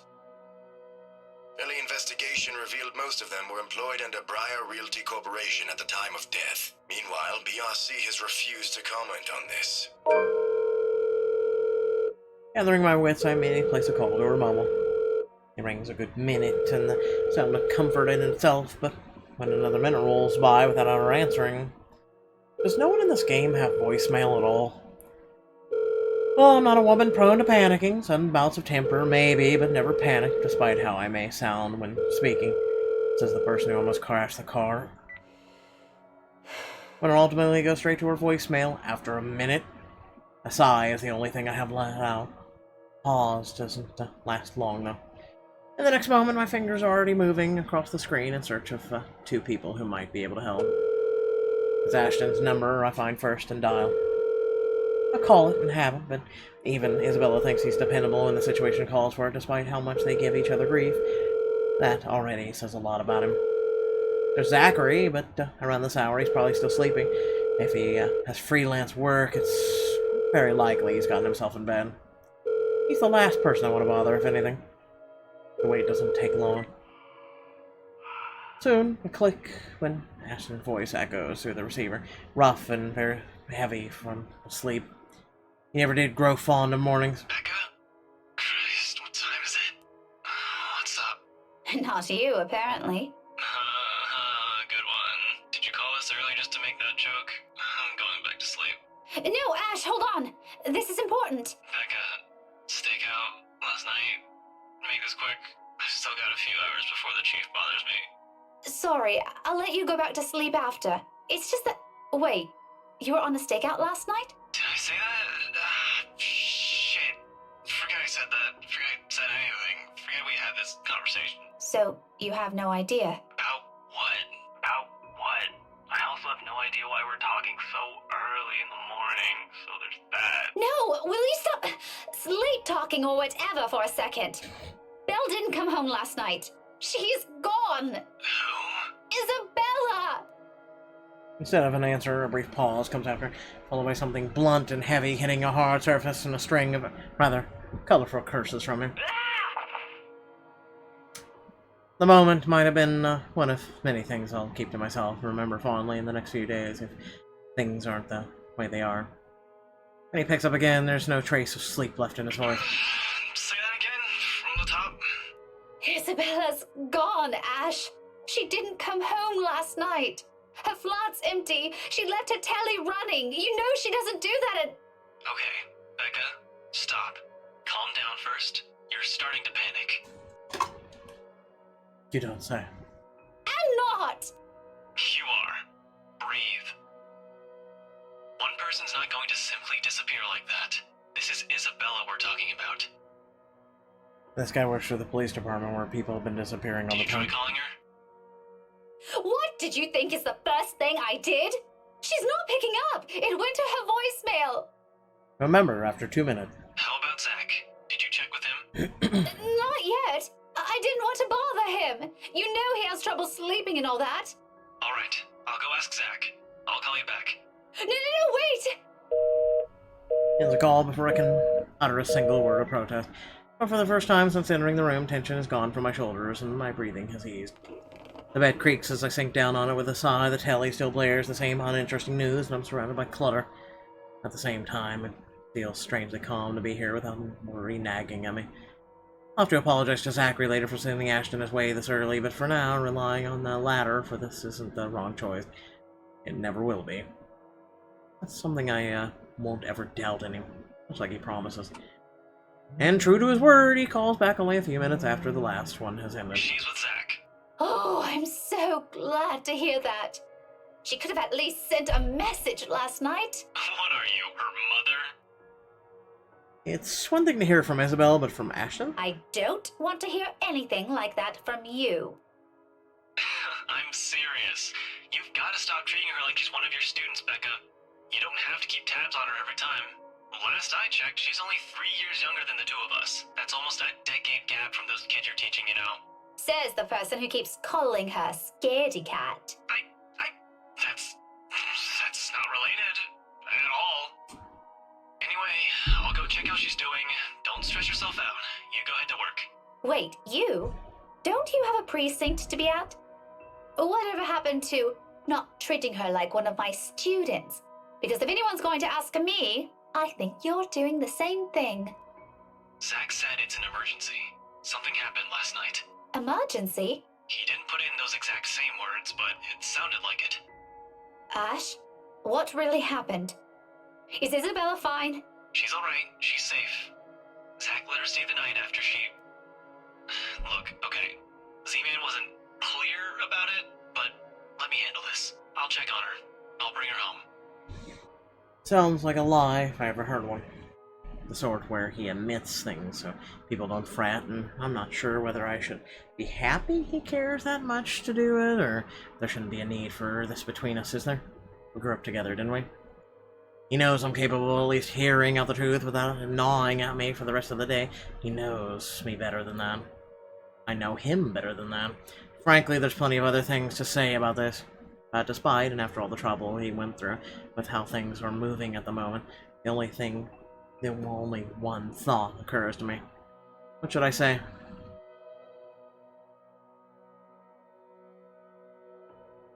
Well, we are supposed to be a group of friends, so... why does he have to go to such lengths for a person he only met 5 years ago? I wish I could ask him that. And why don't you? I wish I could simply say to his face and finally get a straight answer from him, instead of doing whatever this is we're doing. Instead of beating around the bush.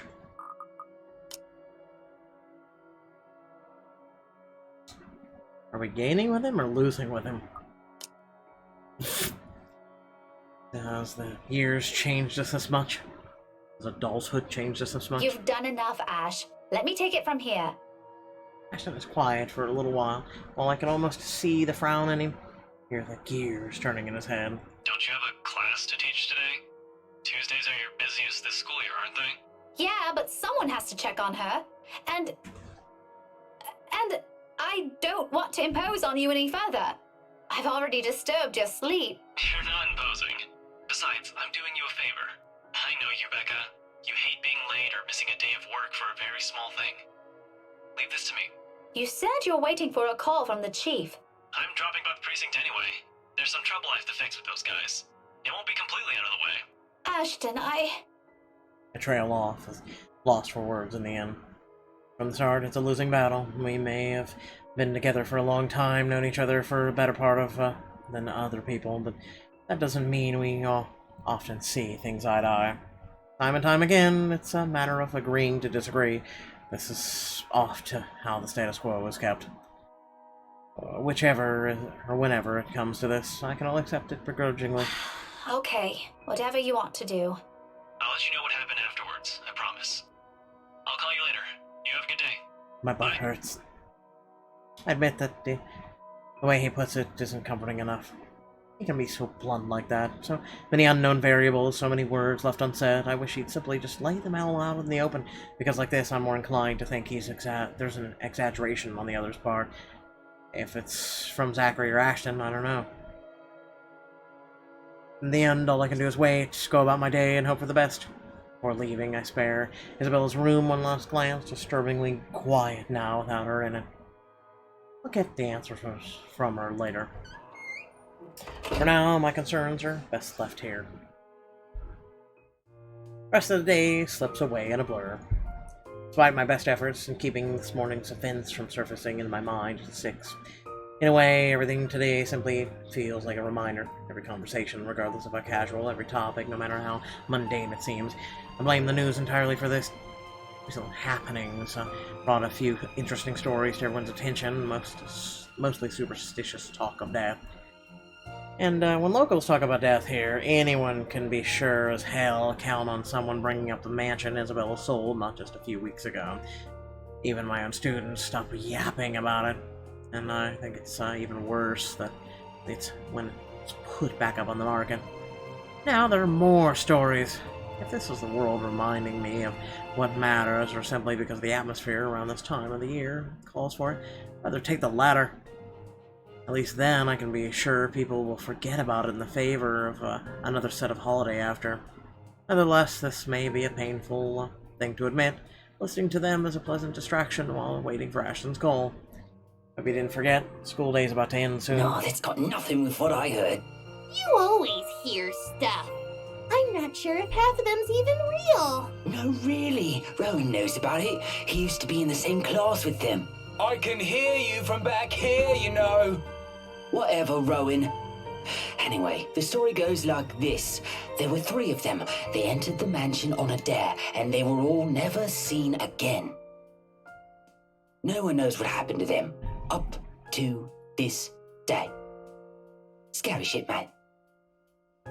Cock and bull story. Calling it now. No, you don't get it. Why don't you ask Miss Gales then? Better yet, why don't you go inside the place? I'm betting my allowance you can't do it.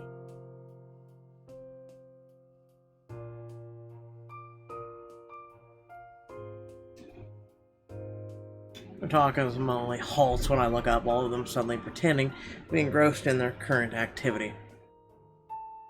Still, a word to put a stupor in this nonsense is needed.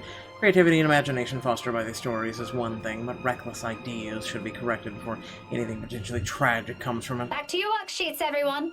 And I don't want to hear any talk of dares or going inside that mansion. It's private property now. You'd all better stay away from it before... With the noise, the whole lot of them go silent. You can almost hear a pin drop. Look on their faces would have made for a funny picture, but that's irrelevant at the moment. If that is a student loitering around, someone's going to be in trouble. I'll be back. If you're done, you can leave your worksheets on my desk. Keep the noise to a minimum while I'm gone, okay? I can sense her eyes on me as I walk out the door. A muted kind of anticipation. Bit of unnerving, but it's far more agreeable than the feeling of being watched I've been enduring these past few days. Class is still in session for most of the rooms. In a few hours, once the final bell rings, however, the place will once again be filled with busy chatter and footfalls, an everyday cycle in and of itself. But for the moment, I let the silence guide me, my ears focusing on whatever sounds there are, or there will be, searching for the distinct clanging of metal. A good minute passes, and as for the portion of it, only steps echoes through the hall, and another. I'm about to turn around when the sound of it halts my footsteps. A little muffled and infrequent, but grows louder after each interval. The hallway devoid of people, if I don't put a stop to it soon, I'll start to disturb the other classes still going on. Looking for it doesn't take long. All I have to do is follow the racket, and shortly I'm standing in front of a nondescript row of unoccupied lockers. From inside, one of them sitting in the middle, comes the noise, annoyingly disruptive now that I'm facing it. Like someone's pounding on the metal door from the inside, hoping to get out. Leaning forward, I try to get a glimpse to the horizontal slats of whatever's causing it. But in the light, only darkness greets me, and another round of clanging. Louder than the previous one. More desperate. I've heard stories before from other schools, from a few colleagues who had to deal with it once or twice. Although personally, I'd never encountered one myself, and I can only thank the heavens I haven't yet. But If this is another kid some other student stuffed in a locker. with a half, I straighten up and study it briefly for the frown. Without delay, I reach for its handle, and at once it stops, immediately replaced by a muffled sound of a mobile phone ringing. I give the door a few raps before taking my attention away. A second, another. When nothing or no one responds, I finally avert my eyes and I pull out my mobile phone. Ashton's voice greets me from the other end of the line, oddly cheerful in the light of this morning's matters. Maybe because I'm expecting some grave or serious news from him. Did I get this? Hey, Becca. Well, you sound happy. I do? My voice still sounds the same to me. No, it doesn't. Only two things I know that could be the reason for that tone. Sweet, sir, he's gotten a good lead in the case.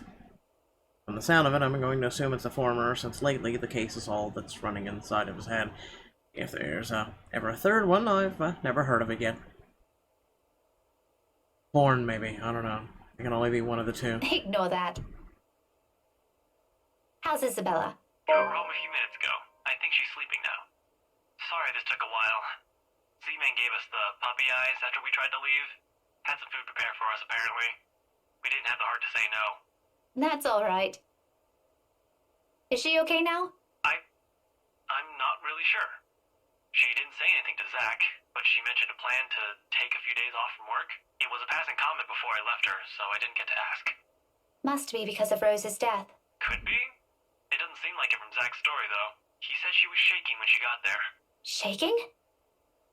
Word triggers a memory. From 3 days ago, on the way home from her little treat after she sold the mansion. I didn't think of it at the time, but I won't lie, it scared me. Terrified look on her face, how she sounded when she suddenly screamed. Becca? Still there? Yeah, I just remembered something. Sorry, don't mind me. Look, if you can talk to her, get the story out of her. That would be great. She wouldn't talk to Zach or me even when I tried. Maybe she'll speak up if it's you? I'll give it a go, but I can't promise anything, okay? You know how stubborn she can get, but thanks for letting me know about this. No problem. If anything comes up, just drop me a line. There's a short pause before he cuts off the call in the end, and once again, I'm alone with my thoughts. Rather than answers, all I got were more questions, more of them. On top of the others, as if the world wasn't planning to give me a break anytime soon. But that's a problem I'll tackle later. Right now, I've got students who need to be taught follies of eavesdropping. If the slightest open door and their smothered laughter from inside is any indication. All right, enough eavesdropping. All of you, back to your seats. Is that your boyfriend, Miss Gales? Hey, you want to know what's going to be your boyfriend? My foot up your ass. Now sit down. None of your business. He totally is. A scuffle follows that comment. There's a retort prepared at the tip of my tongue. I drop every pretense of letting it loose on them. There's no use arguing with teenagers sometimes, boisterous as they all are. They're still my kids, though rough and round the edges maybe, but still my kids. Shaking my head, I head back to the classroom with a smile, but not before taking a glance at the locker again, as I made a sound sense. Must be the wind. Right.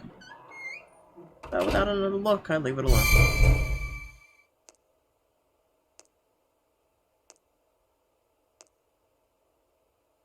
I mean, okay. All in all, the entire school day ends without a hitch. It could have been gone better, mind you. But with the same exams nearing, getting out of work before the sun is set looks as though it's a far-off dream for now. At least until they're over. Then we have the holidays to look forward to. There really are times when you simply take what you can get for the time being. Nothing wrong with that. All I'm hoping for is this will continue until the workday ends. There's still that promise I made Ashton, and frankly the idea alone doesn't sound good. If Isabella didn't talk to them, what makes them think she'll talk to me? It's not like there's a hierarchy, is there? Because I can handle Isabella's childish tendencies doesn't mean I can do it all for all the time. Really, those two give me too much credit.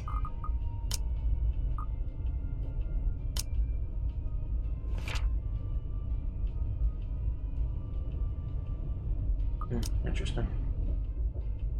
Nevertheless, I'll keeping my fingers crossed, if only because I'm worried about her. And both Zachary and Ashton deem it important that somebody gets the story out of her. Here's to hoping it's got nothing to do with the letter again. I understand if she feels a bit stressed lately, but keeping that story going on for more than a week is, well, it's bound to get tiring at one point. Seriously, I merely don't want this to end into another argument. God willing, the cafe's special will help smoothen things out. Question, what's at the cafe? What's the special? After all, it's always been food with her. Or money. But mostly food. At this hour, the cafe is usually filled to the brim with people. That's the reason Isabella and I rarely ever go during the evenings. It's simply too much of a hassle when we can prepare food ourselves in the comfort of our homes, and there really isn't much reason to eat out lately. What with life going on a busy streak? No time for long lines, better spend that doing something productive, yes? Lucky there isn't one tonight. Only a few people are idling around the counter. 4 of them, in fact, a woman in her 60s, a teenager busy with his phone. Both are waiting to be served with their orders. The other 2 are, oh god, why can't I get away from you? The other 2 are a posh-looking man and child who immediately recognizes Kylie appear to not have yet picked anything they want. For some reason, my stare lingers at the guy. Though dressed relatively well and looks harmless, I haven't seen him around these parts before. Someone new in the neighborhood, perhaps? Even so, there's something familiar in him. It feels like I've seen him somewhere before. Yeah, at the beginning of your fucking story arc. You know, dark aura, standing there talking, annoying British accent. Oh my god. Anyway, also begs the question of why Kylie is with him. Of course, the girl easily takes a liking to anyone who buys her sweets, so it's both a bit of worrisome and unsurprising. The blonde bloke doesn't particularly look thrilled with the company, though. I tear my eyes away from them soon enough, once the guy at the counter appears, ready to take my order. And I also hate being accused of oogling strangers. 2, evening special, takeout. Already punching the order before I even finish. Saying my order out loud is really more of a formality's sake and made out of habit. He has known Isabella and I long enough that if we ever drop by here, he knows that it's always because I'm buying dinner for the 2 of us. I rarely visit here alone if I can help it, but Isabella can sometimes be a bad influence. Gives me a small smile before leaving to prepare my order, while I fish for my wallet when... Look, you little ankle biter. If I buy you the biggest parfait they have, will you please behave? I would just like 10 minutes of peace and quiet. You said you'll get me some bread pudding this time. Yeah, well, darling, they said they ran out of it. Just pick another one so we can be on our way. Bread pudding. I haven't had that in a long-ass time. Their parfait doesn't look as cute as the one my mom bought me. Parfait is just ice cream, sweetheart. It'll melt no matter how dainty it appears. In the end, it'll all look like an ugly puddle. Now come on, just pick one. It could even be the most expensive one on that list. I don't give a shit. And hey, when you eat it, it will come out as poop. It won't matter. Okay? Parenting 101. Care, I don't care what I would give for someone to buy you off my hands right now. What? All attention instantly snaps back to them in their conversation. Jumping to conclusions isn't something I'm particularly fond of, especially when we'll have our baseless assumptions, but when you can't really trust a stranger these days. No one around the cafe seems to have noticed his words either. Very suspicious words. Still, I don't move. Yet. But my hand has already shifted from my wallet to a book I'm carrying. A hard-bound textbook. Looks harmless, but in a situation calls for it, it might be a good deadly weapon. Haven't gotten the chance to try it anywhere so far. Today could be the day. Promised. Look, if you don't want a parfait, how about a Bonifay pie? I'm sure it'll taste just as good as any other bread pudding. Come on. I'll even buy you the entire tray. How does that sound? That's not what you said before. Well, sweetheart, adults change their minds sometimes. You said if I come with you, you'll buy me a bread pudding, and I did, and now you won't keep your promise. I want to go home. I miss my mom. No, darling, if I remember correctly, and I have a good memory, honey. What I said was, if you come quietly with me, I might buy you one. Question, or actually statement. Her head is literally bigger than his chest. I know I'm tired and all. Just give me a minute. No, it's actually bigger than his chest. So, whoever at Yang Yang Mobile doesn't know how to, like, proportion children.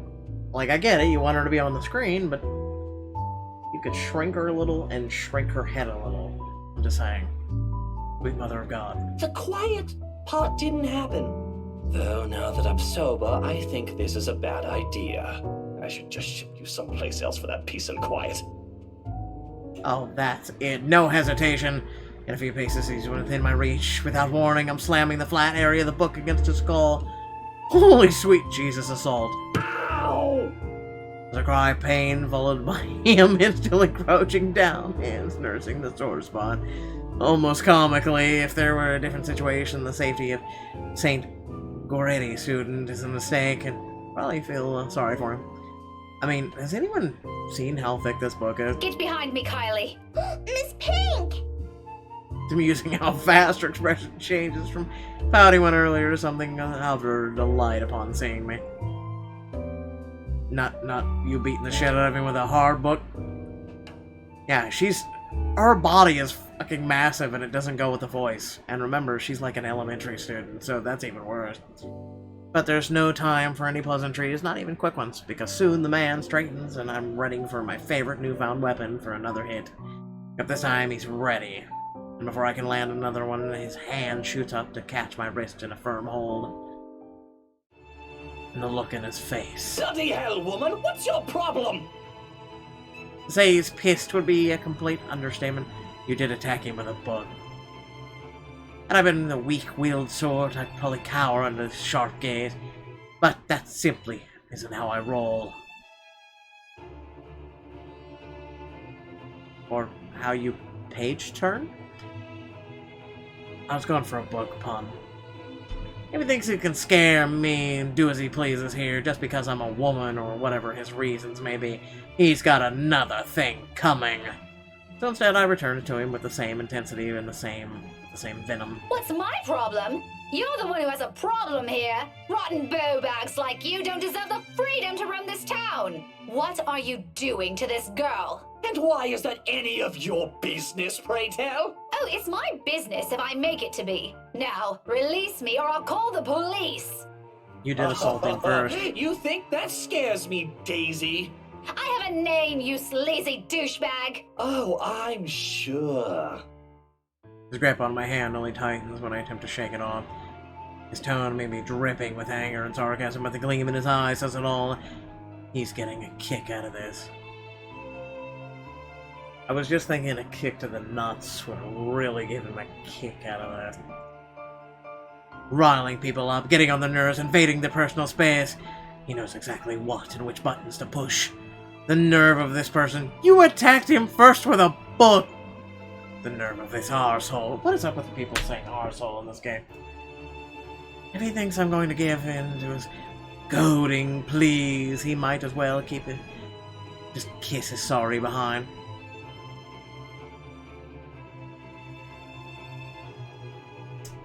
I mean, you did attack him. Oh, fuck it. We're in for a penny, in for a pound. Mister, you have until the count of 5 to let me go and step out of my personal space. Fair warning. Fair that I can offer for people of this kind, and I'm already being considerate.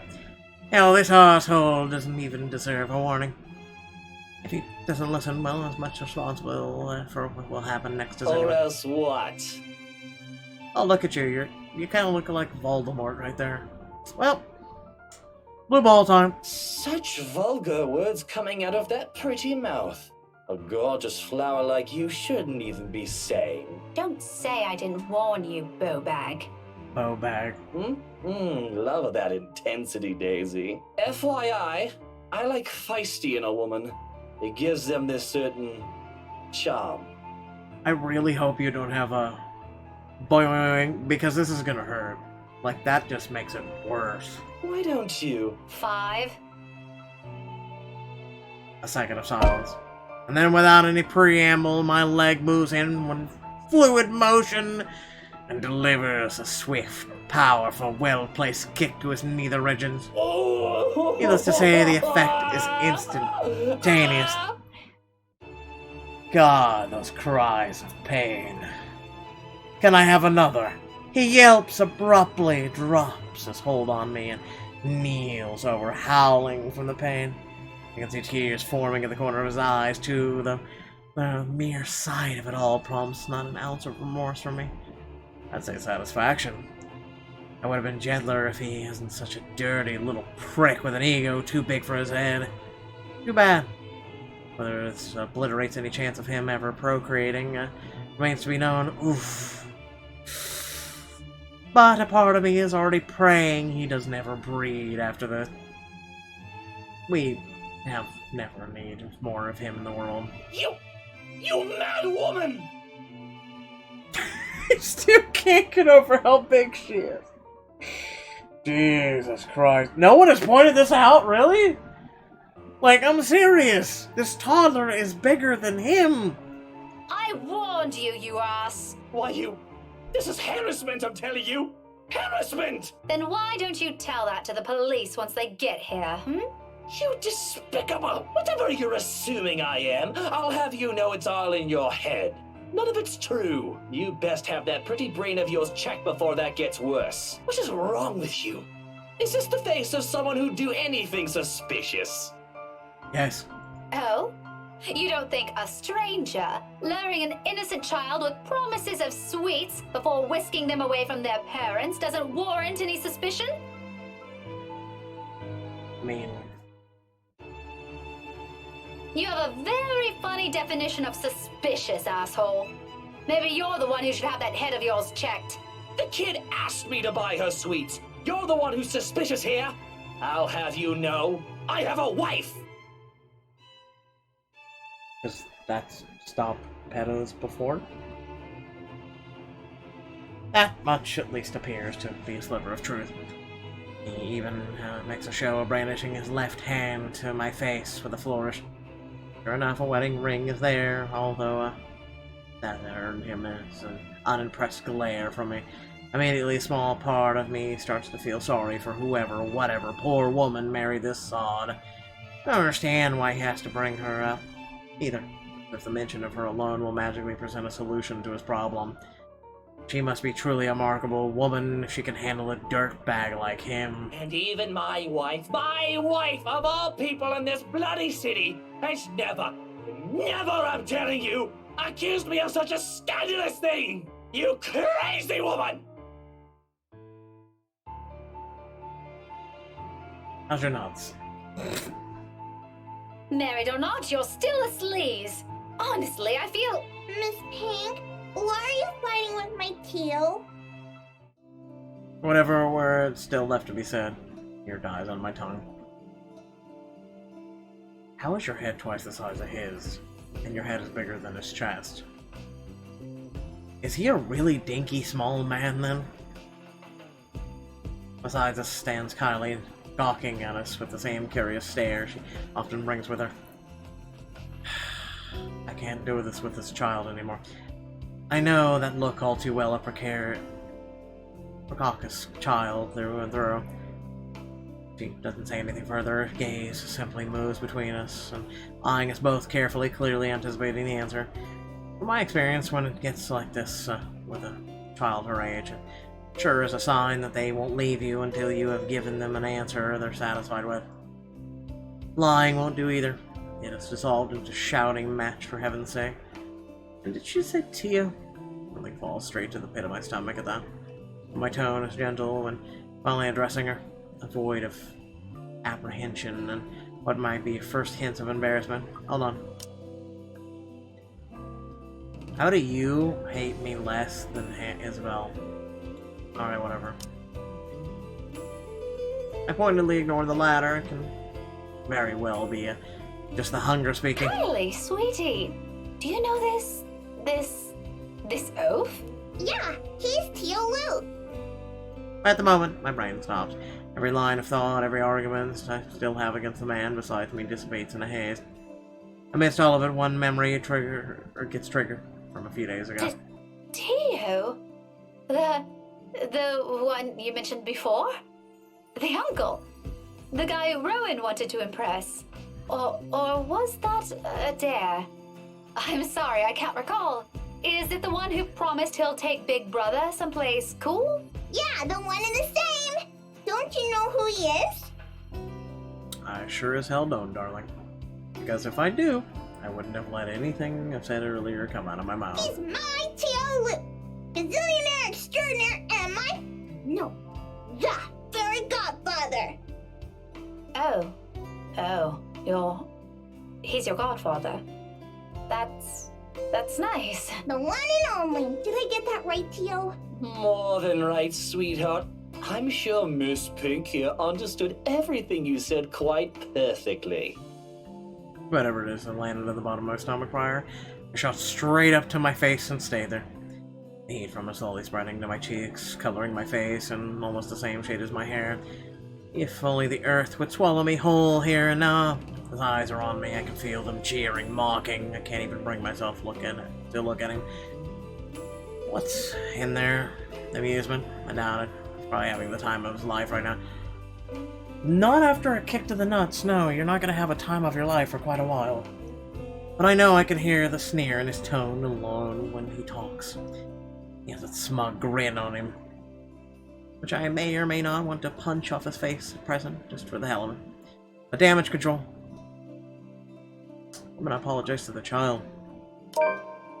Of course, an apology is the most appropriate thing to say, but no matter how much I will myself to do it, my own body refuses to budge, my own mouth refuses to open, and my head rejects the idea of looking at him. An apology for an hour's hold. Not to someone with an ego too big for his head, which is amazingly small. Let his pride suffer. I'm not gonna eat my words for the sake of stroking his damn ego. Less reason for him to gloat. Kylie, however, I owe an explanation. Don't worry, Kylie. I'm not fighting with your Tio. This is just, a discussion. A very serious discussion between a very mature adult and one that's not. Really? But I've never seen Teal angry before. Who cares about It's Tio? because he's losing the argument. But don't ever follow his example, Kylie. You should always learn to be patient, even if things aren't going your way, okay? I mean, you did attack him with a book first, I mean... Oh sure, a discussion.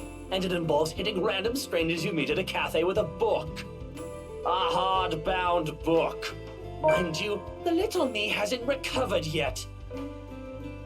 Listen, at least it wasn't a fucking copy of Moby Dick, okay?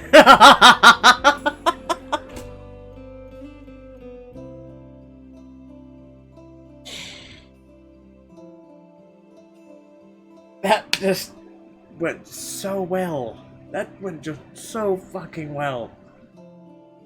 If my future generation never survives from this, we are going to have more than words, woman!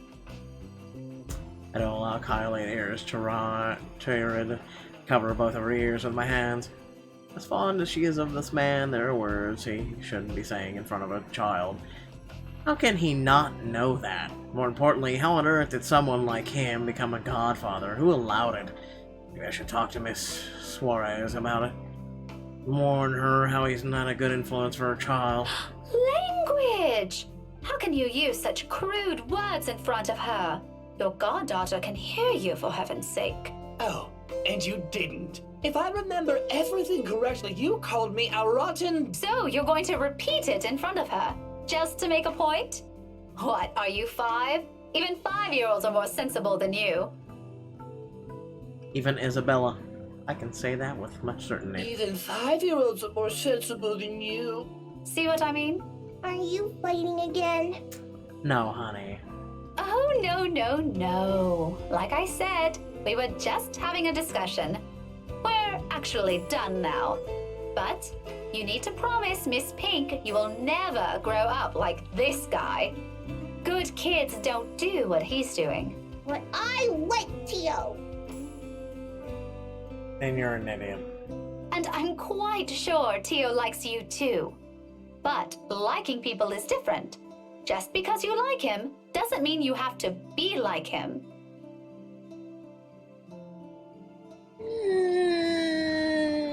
No, I mean, it's good logic, but it's not great. There are better role models for you aside from him. Like you?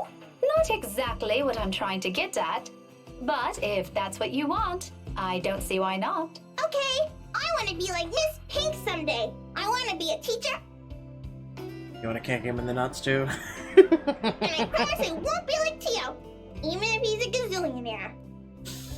Wow. Turning my own goddaughter against me. Listen, at least she didn't kick you in the nuts. How mature of you, Miss Pink. His tone makes me pause. For the first time since this talk started, I look at him. Briefly, something flashes behind his eyes, something close to what might be an expectation, falling, dismay, I can't be sure. It passes almost as soon as it appears. What's that about? Does he actually like having Kylie around? Doesn't seem like it, from the get-go. But if that fond smile on him is anything to judge by, then maybe. Don't worry, Tio. If you buy me bread pudding tonight, I'll like you again. Oh, if that's all it takes, consider it done, sweetheart. We might have to find another place to buy it from, though. Somewhere safe, where a random crazy woman isn't going to attack us out of the blue. Let's go. Okay. Bye, Miss Pink. I still like you, just not more than Tio anymore. See you. Kylie's already pulling him to the cafe's exit before I can protest on it. Although it's not like they're that there's anything to object on further. I may view that man, Luke, as someone hateful, maybe to the point of seeing him as an eyesore, but I don't think there'll be any bearing on what that child thinks of him. When you think about it, if she admires him so much like that, then maybe there's still something agreeable in him. A part of him only Kylie sees. He still has the gall to wink at me before they both disappear behind the door, so maybe not. However, there's no moment to ponder about it. Seconds later, the guy at the counter waves me over and hands me a paper bag as soon as I paid. I'm crying. This is great. Yeah. He offers me another smile before I leave. How did during this whole scuffle, no one just step in and say, "Madam, you should stop that," or, "Help, please," or something? Just, guy at the counter just smiles like, "Ha ha ha, thanks, ha ha, I like you." The timing I do so freely. After that encounter and the scene we've caused, seeing a friendly gesture being extended to me, albeit from a person I barely know on a personal level, it feels like a reassurance, despite bearing no promise of a better day. I take what little I can get of it with me as I step out into the night. The cloudless night sky greets me when I walk out of the cafe. Beyond the tall buildings, a blanket of stars spreads out before me. Isabella once told me that the best place to view it is someplace outside the city. away from the noise and the obtrusive lights. She'd seen it once in her mum's hometown, another time in the university she used to attend. Then she asked if it's possible to try it out here somewhere. I agree with her at the time, if only because she appeared excited at the mere prospect of it. We made those little plans along with Zachary and Ashton, though up until now we never got around to it. Even so, I find myself enjoying this, despite being told it's only half the experience. Little things, you know, stuff you learn to appreciate when you're not alone, or when you're alone.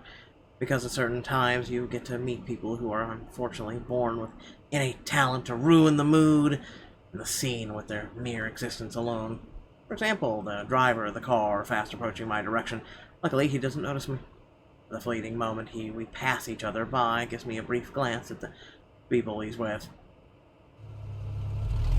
Kylie is sitting on the back seat with a serving of red pudding in her hands. And beside him must be his wife. He takes a turn and disappears at the nearest corner. Throughout the night, the cursory glimpse of all things to bother me has left me wondering what kind of person his wife is. And more than that, as a silent prayer to the universe, I hope I don't ever cross paths with the douche again. Driving such an eventful day, anyone will think nothing will surprise me anymore. We lost even more points, randomly.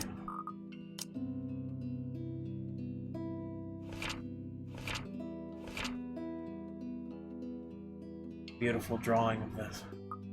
Only we would have had a drawing of him being kicked in the nuts.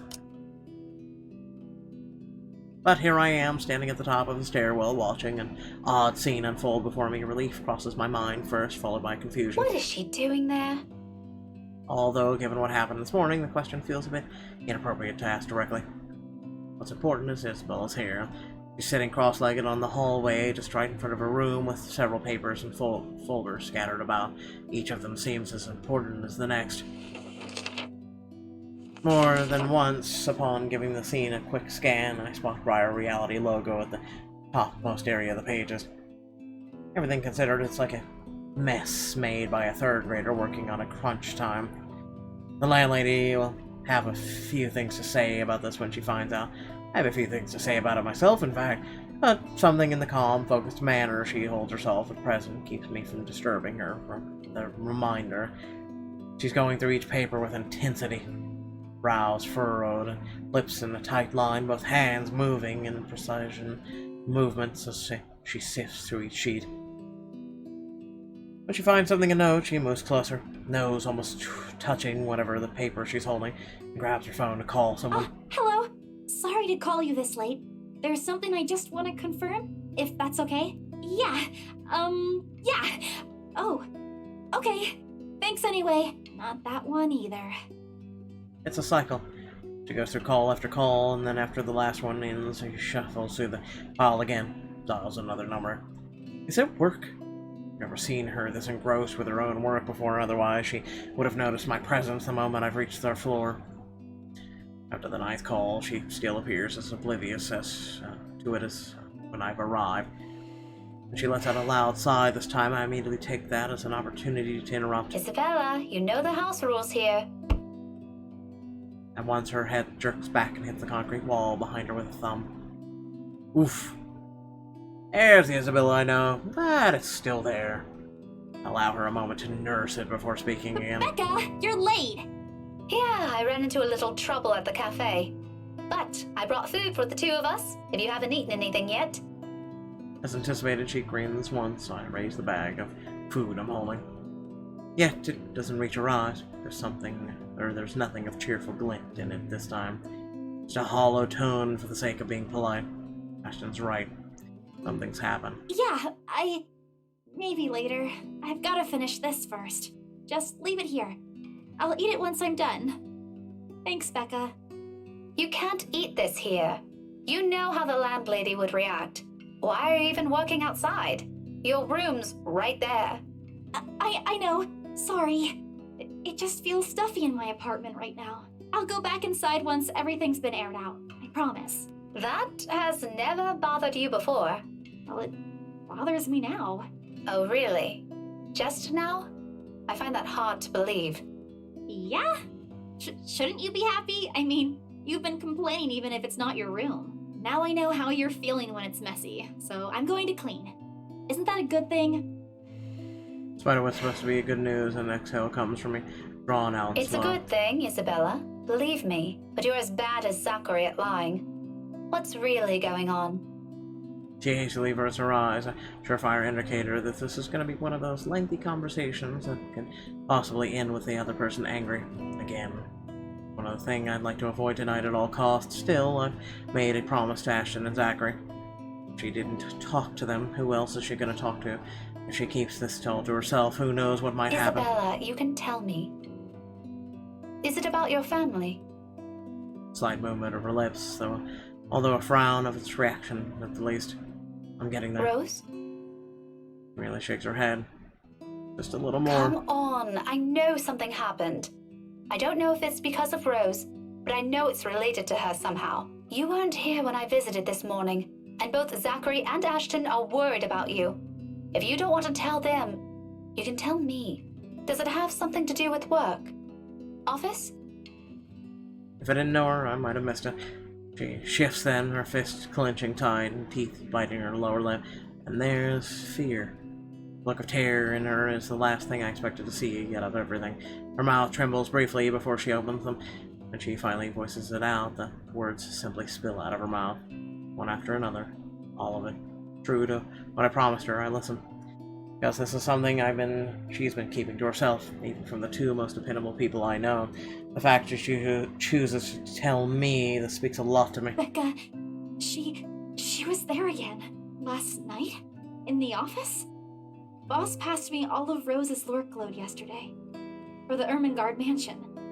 I had to stay late to finish them all, and then, when I was about to go home, I saw her. I saw her again. She was standing in front of me again last night, Becca. I couldn't get away.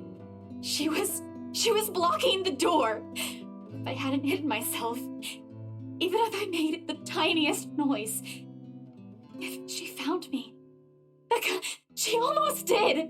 If she saw me under my table, I think that would have been the end of it. I'm scared. I'm so scared I won't be able to do anything. By the end, her hands are trembling and breathing comes out in raspy intervals. For a long moment, I let the silence stretch out between us, let her sobs fill instead. But even as her soft whimpers die down minutes later, there's heaviness hanging in the air. Not just from her, but also from me. From my exasperation over this whole matter, from my own frustrations over the stupid superstitions, and when she could all do us a favor and grow a backbone. She may be young, but she's no longer that young. It's all about time to put an end to this. She can't keep going on like this. She's still got plenty of years to live out. And what if she goes home? What if we're no longer there to keep her fears in line with what's real? What would she do then? I'm more afraid for her what kind of imagination will do to her than what some imaginary monster could. But with the manner she's looking at me right now, there's an expectation and a hope, a plea sewn together. She wants me to believe her this time. It's like that then what am I supposed to say now?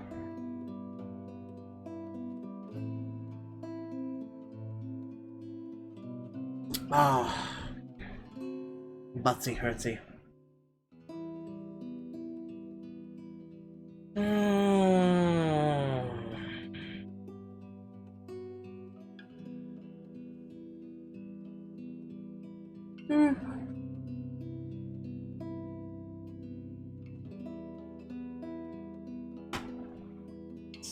Let's see, we're at, God help me. We're going on 20 hours of streaming.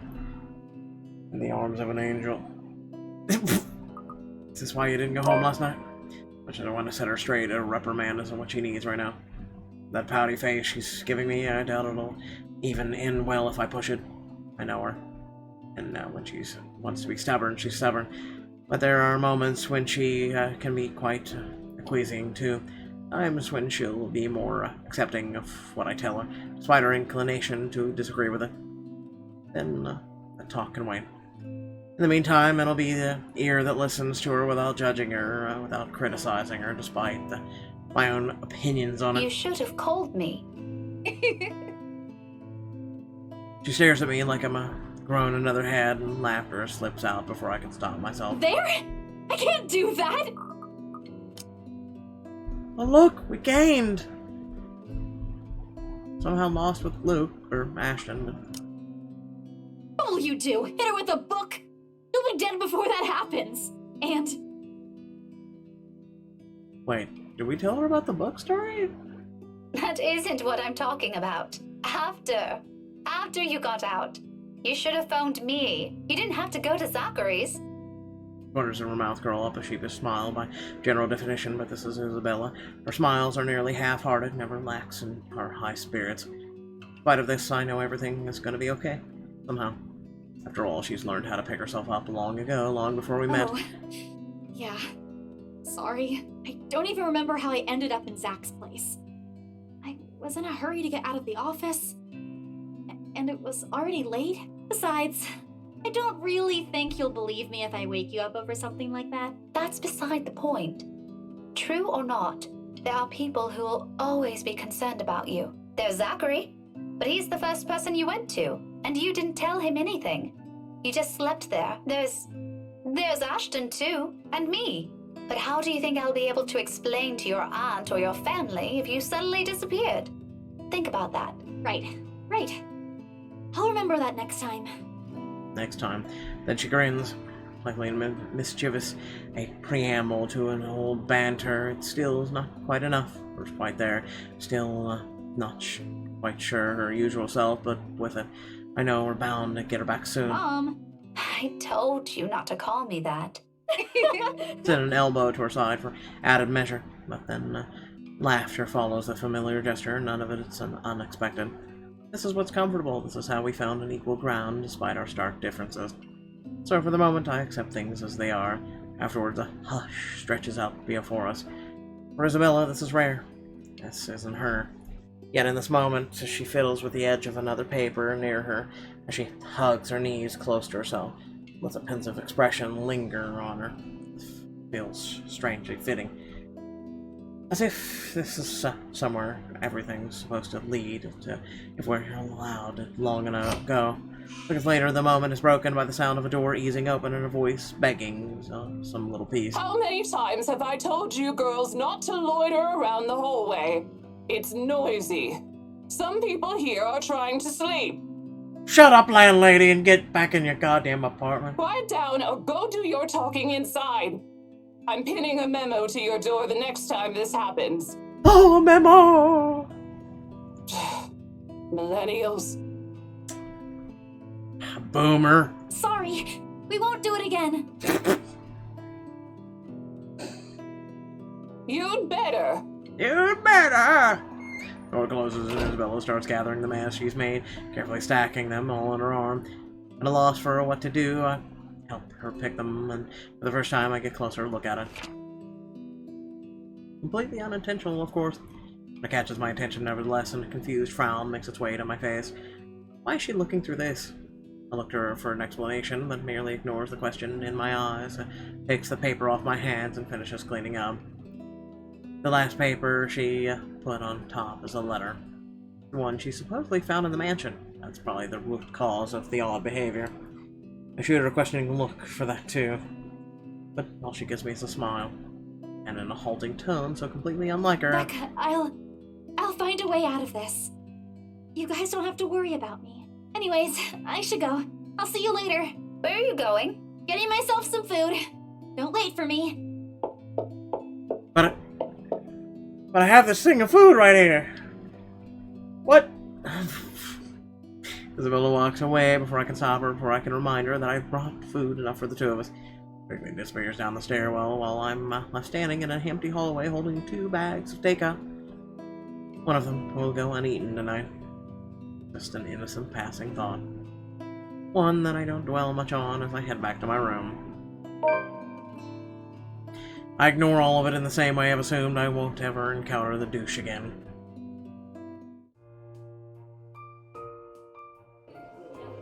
Grateful all of the past 2 days offered its nice while it lasted. What's nice is I get what the worries of Isabel's whereabouts creeping up to me every now and then.